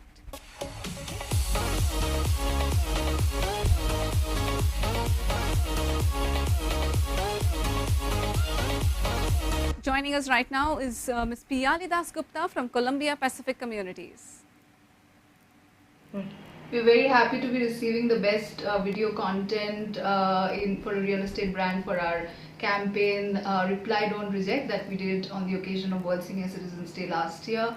The campaign was done to encourage young people to be in touch with senior citizens. A big shout out to Mr. Baman Irani, who was the face of the campaign, and a special thank you to our creative partner, Famous Innovations. Thank you, jury, for this.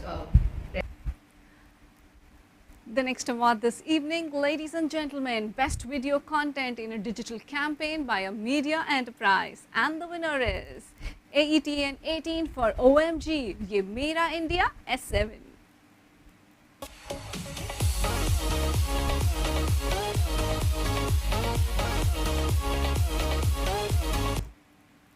The next award this evening, Best Video Content in a Digital Campaign by a Food and Beverages Enterprise. And the winner is Bombay Sapphire Presents Stir Hope by 1862, OML and Fetch.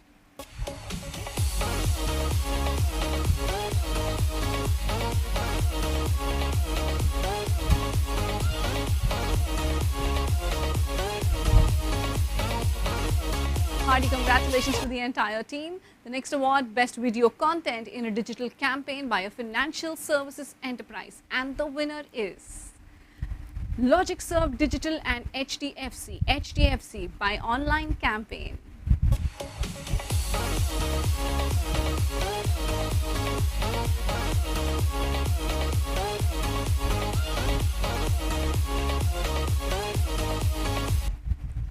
The last in this segment is Video Marketing Awards, Digital. Video Content Leadership League.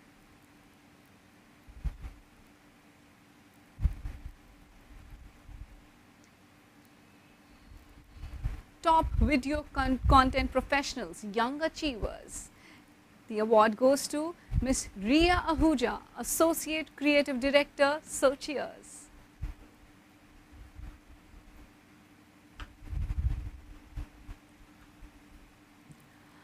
Ladies and gentlemen, before we move ahead, we'd like to take a moment to take a short break here. We'll be right back.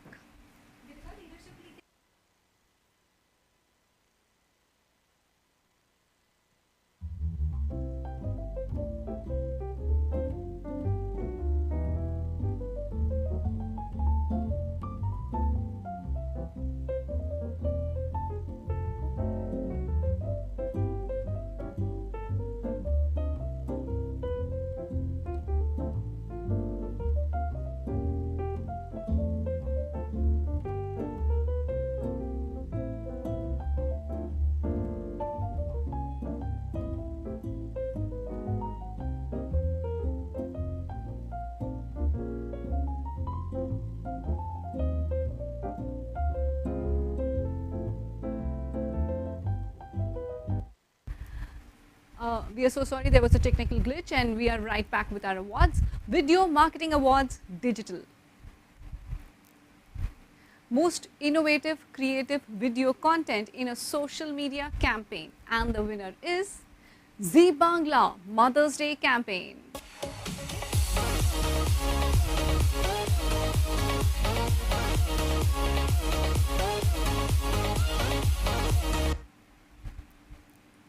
Hearty congratulations to the entire team. The next award this evening, Most Innovative Creative Video Content in a Social Media Campaign.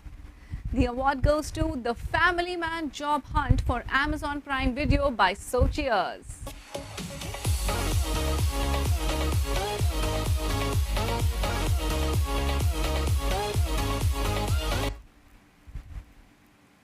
The next award, Most Innovative Creative Video Content in a Digital Campaign. London Dairy, hashtag Mantra for Indulgence by Spang.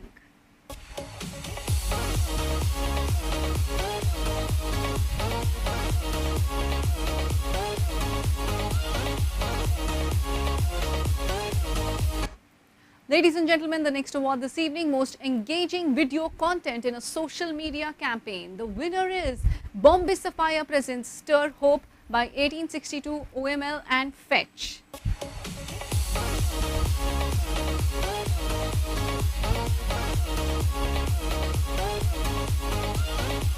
Many congratulations to the entire team. The next award, Most Engaging Video Content in a Mobile Campaign. The winner is Venomization for Sony Pictures Entertainment India.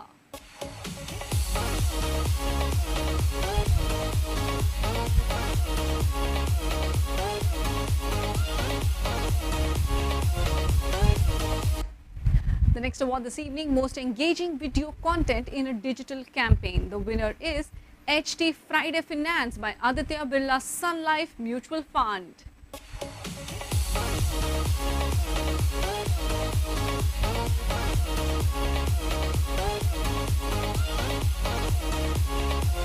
The next award this evening, Best Video Marketing Campaign overall. It goes to Columbia Pacific Communities, hashtag Miss Santa.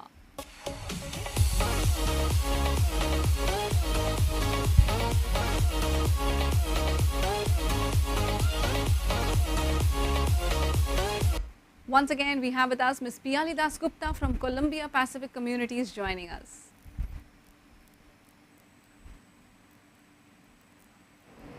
We're very happy to be receiving the best digital content marketing campaign for our campaign done last Christmas called Miss Santa. Miss Santa was a campaign that was conceptualized to break gender stereotypes that exist in society. So it was a special campaign, and it was a very powerful message of a gender neutral tomorrow that we wanted to send out from our senior citizens to the young generation, which is Generation Alpha. A big shout out to our creative agency Famous Innovations for conceptualizing this campaign, and our gratitude to the jury for recognizing this work. Thank you. Once again, many congratulations to you, Ms. Das Gupta. The next award this evening, Best Video Content in an Online PR Campaign. The winner is LogicServe Digital and HDFC Life. Hashtag Promise. Hashtag Promise Wala Dabba.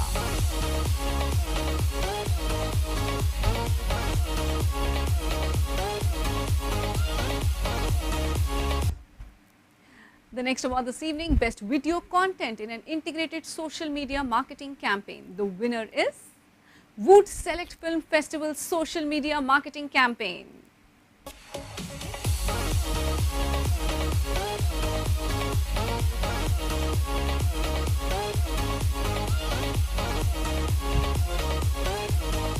We move on to the next award now, Best Video Content in an Instagram Campaign. It goes to Influencer Campaign for Samsung Galaxy S21 FE 5G.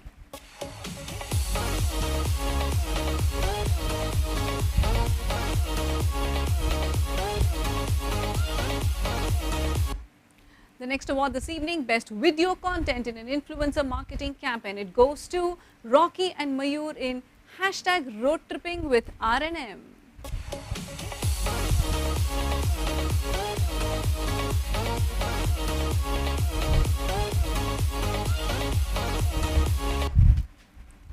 next award this evening, Best Video Content in a YouTube Campaign. The award goes to Devars Presents You Got Chefed S3 by 1862 OML.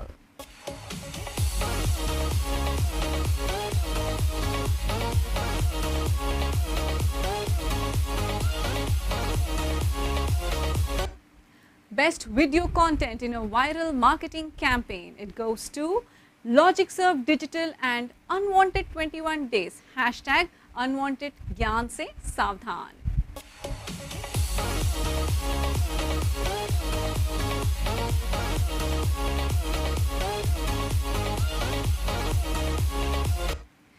The next award this evening, Best Video Content in a Viral Marketing Campaign. It goes to Big Boss OTT Integrated Marketing Campaign.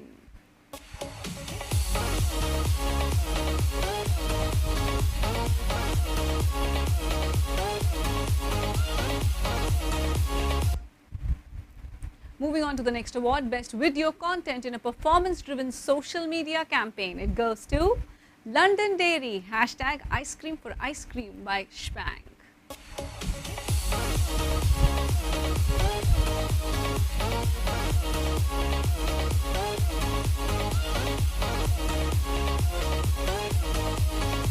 The next award this evening, Video Content in a Performance-Driven Social Media Campaign. Special mention. It goes to Foring promo by Z Bangla Cinema.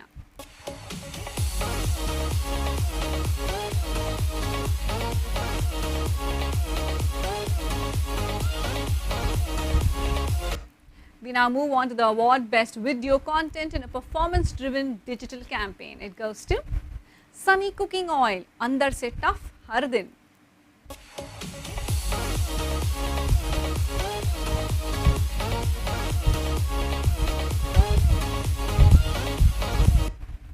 We now move on to the next award, Best Video Content in a Twitter Campaign. It goes to Big Boss OTT Boss Meter.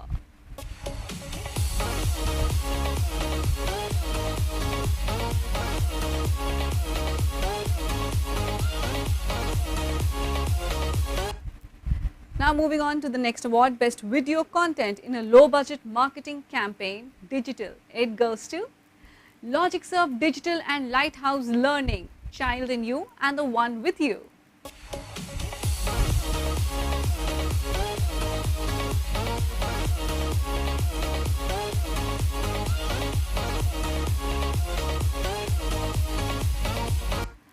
We have Mr. Manish Swami from LogicServe joining us right now.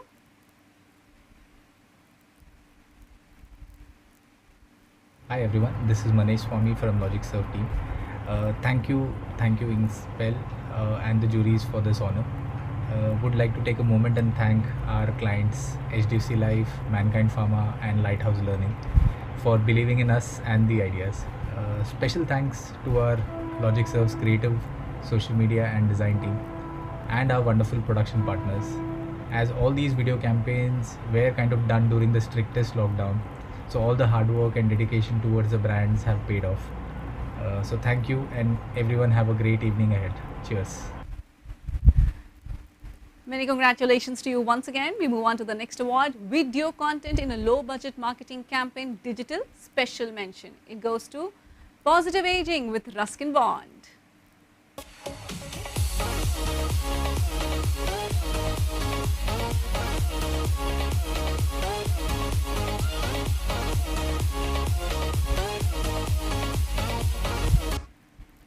Ladies and gentlemen, we have with us Ms. P. Ali Das Gupta from Columbia Pacific Communities, who will be joining us now.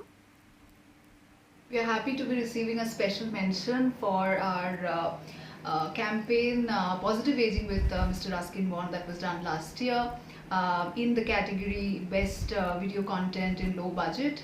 Frugality is something that we all practice here at Columbia Pacific Communities. And Ruskin Bond, who continues to inspire generations of people and is leading his best life at the age of 86, is a true inspiration and a symbol of positive aging. So this award is dedicated to him, and a special thank you to our creative partner, Famous Innovations. Thank you, Julie, for this. Many congratulations to you once again, ma'am. We now move on to the next award, Best Video Content in a Facebook Campaign. The award goes to Zee Bangla Prabhat Feri.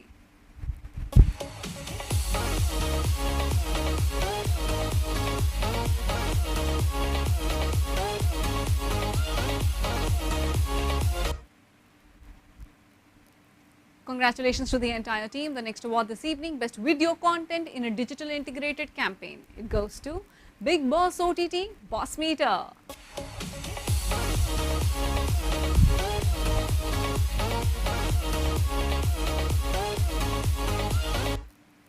The next award this evening, Best Video Content in a Cross-Channel Marketing Campaign. The award goes to Bacardi Presents Casa Bacardi by 1862 OML.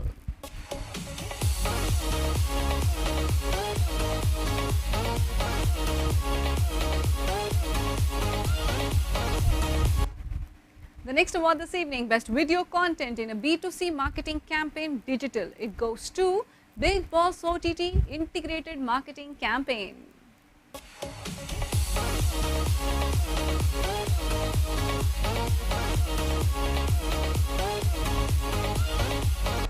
Moving on now, the Best Video Content in a B2B Marketing Campaign Digital. The award goes to Karlo Jashn Ki Tayari, Art E Media Tech.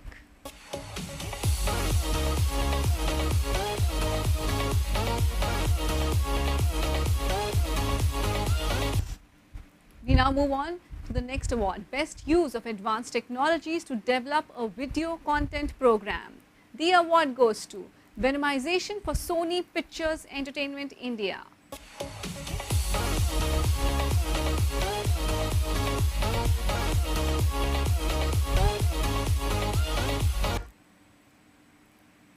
The next award this evening, Best Digital Marketing Campaign with User Generated Content. The winner is Saregama Crowdsourced Anthem.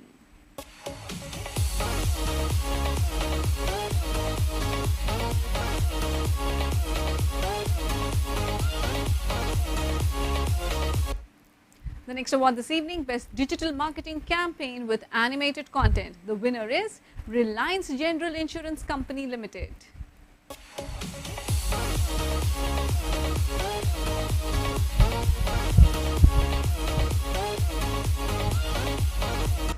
We now move on to the next award, Digital Marketing Campaign with Animated Content, Special Mention. And the winner is London Dairy, hashtag Mantra for Indulgence by Spang.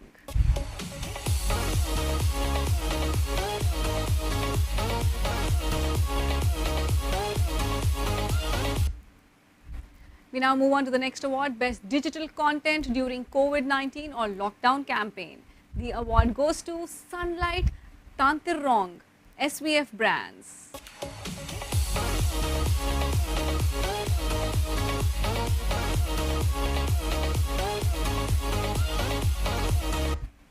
The next award this evening, Best Digital Content during COVID-19 or Lockdown Campaign. It goes to Columbia Pacific Communities, hashtag Reach Out.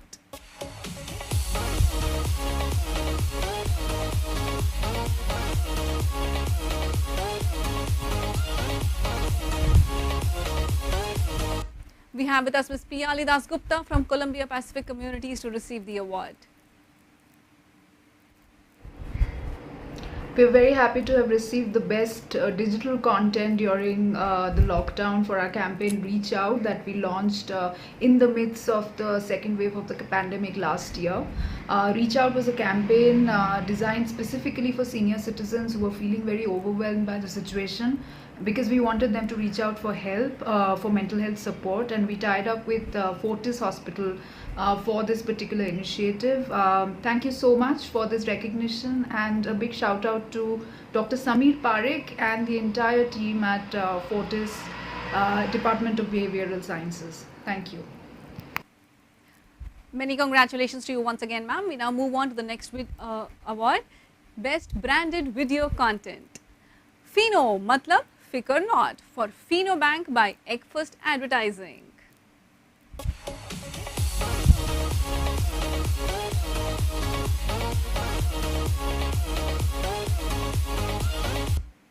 We have with us team Egg First Advertising to receive the award. Hi Namrata, how do you feel winning vIdea award for Fino? Overwhelmed. Delighted. Spectacular. Marvelous. Very, very exciting.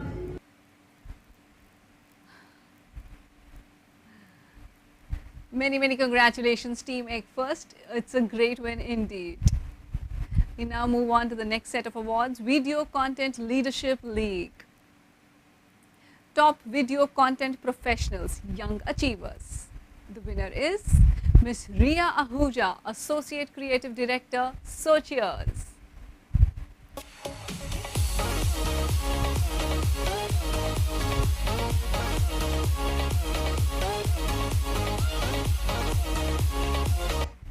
We have with us Ms. Ria Ahuja from Socheers to collect the award.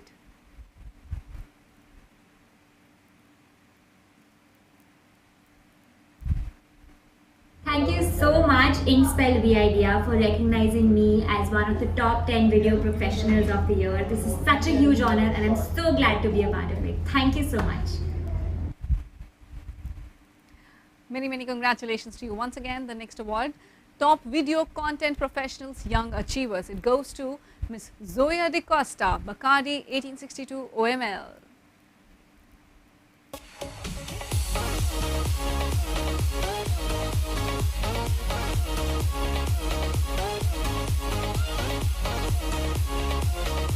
Hearty congratulations. The next award, Top Video Content Professionals Young Achievers. It goes to Anshul Raj, PR Manager, Amazon Prime.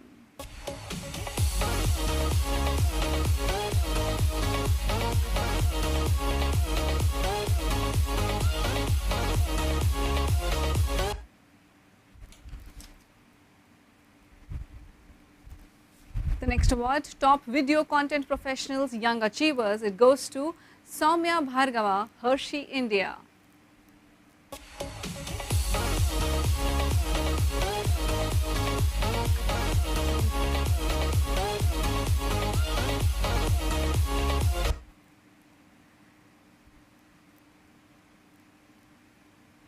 We now move on to the next category, Top Video Content Professionals Veterans. First and foremost, let's congratulate Ms. Aparna Khera, AETN NW18.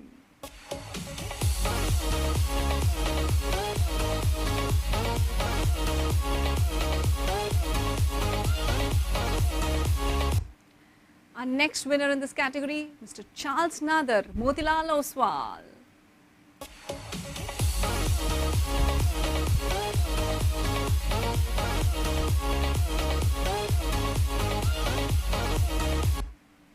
Our next winner in this category, Amlan Pati, Marketing Head, Digital and E-Com at Cavan Care.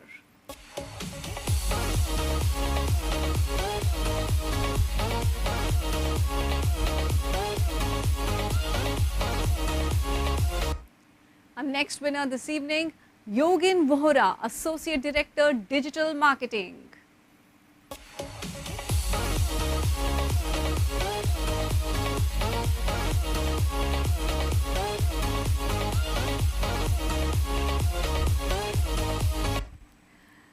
And our next winner this evening in this category, Sumer S. Parishcha.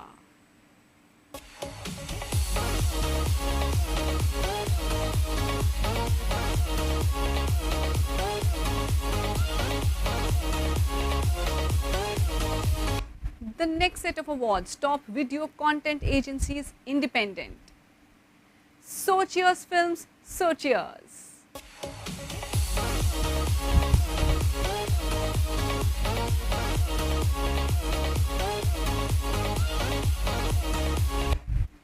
We have Team Socheers here with us to receive the award. Thank you so much, Inkspell vIdea, for making Socheers Films one of the top 10 video content agencies of the year.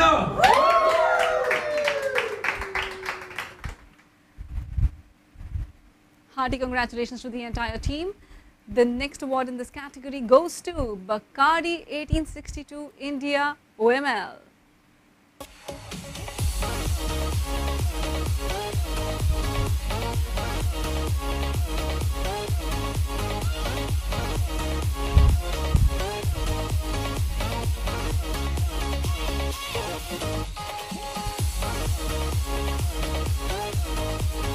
The next recipient of this award.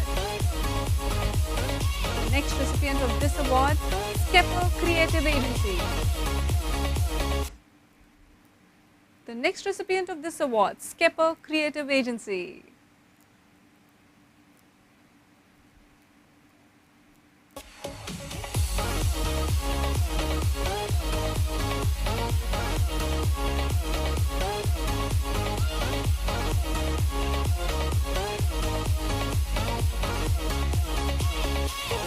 Shall I move on?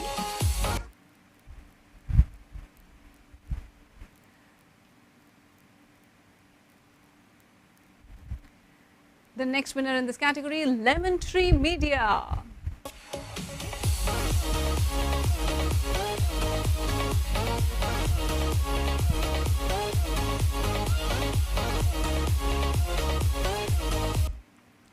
The next winner in this category, Vibes On.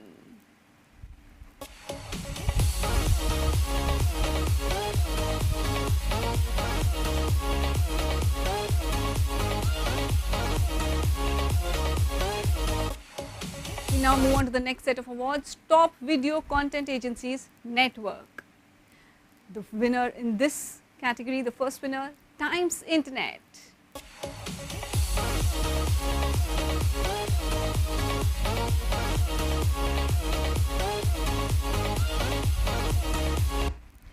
The next winner in this category, Zoom Studio.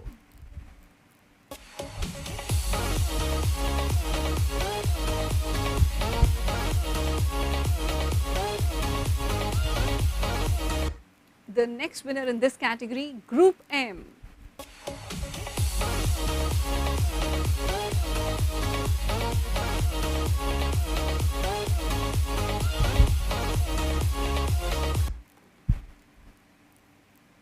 Top Video Content Brands Enterprises. The winner, the first winner we have is here with us is Realme.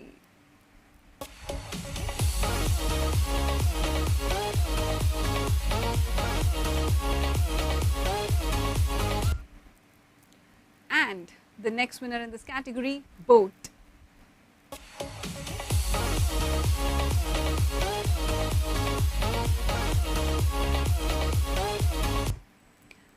Many congratulations to the winners so far. We have more winners in this category. The next winner in the Top Video Content Brands Enterprises is Disney Hotstar.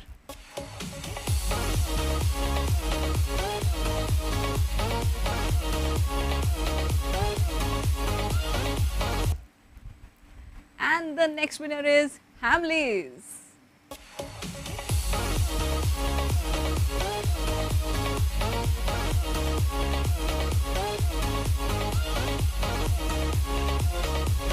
Joining this group of winners is OnePlus.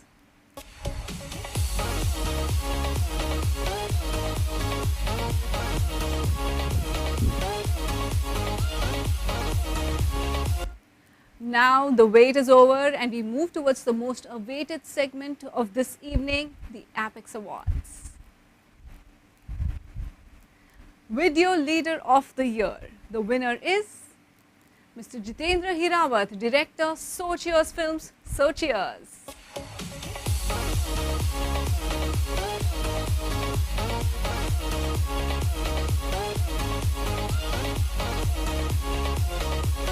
We have with us Mr. Jitendra Hirawat from Socheers to receive the award.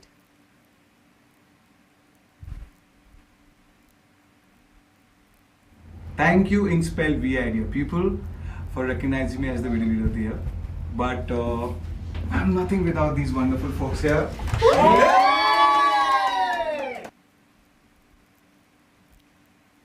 Many congratulations to the entire team and to you, Mr. Hirawat, once again. Video Enterprise of the Year. It goes to Bacardi 1862 India OML.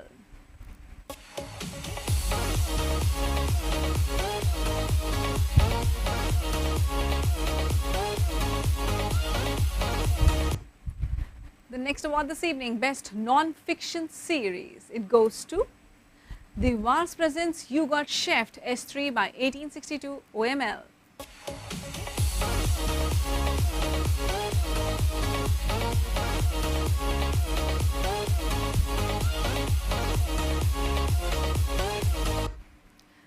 The next award this evening, Best Motion Picture Documentary. It goes to Zee Bangla Cinema, Cine Legends Satyajit Ray.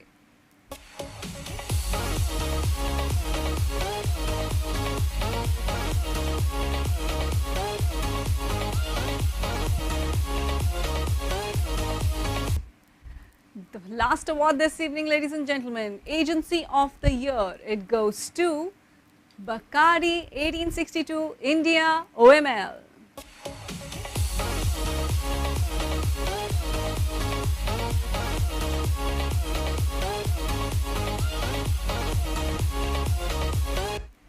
And with that, ladies and gentlemen, we come to an end of the Inkspell Awards. I once again would like to congratulate all the winners who won their awards, and the number of recipients we got this year, it has been phenomenal. I wish good luck to the people who did not win the awards this year. Like I said at the beginning, there's light if you want to be the light at the end of the tunnel. Wishing you all the very best in your future endeavors. This is me, Muskan Chaudhary, saying goodbye from the team of Inkspell. Thank you so very much for joining us this evening.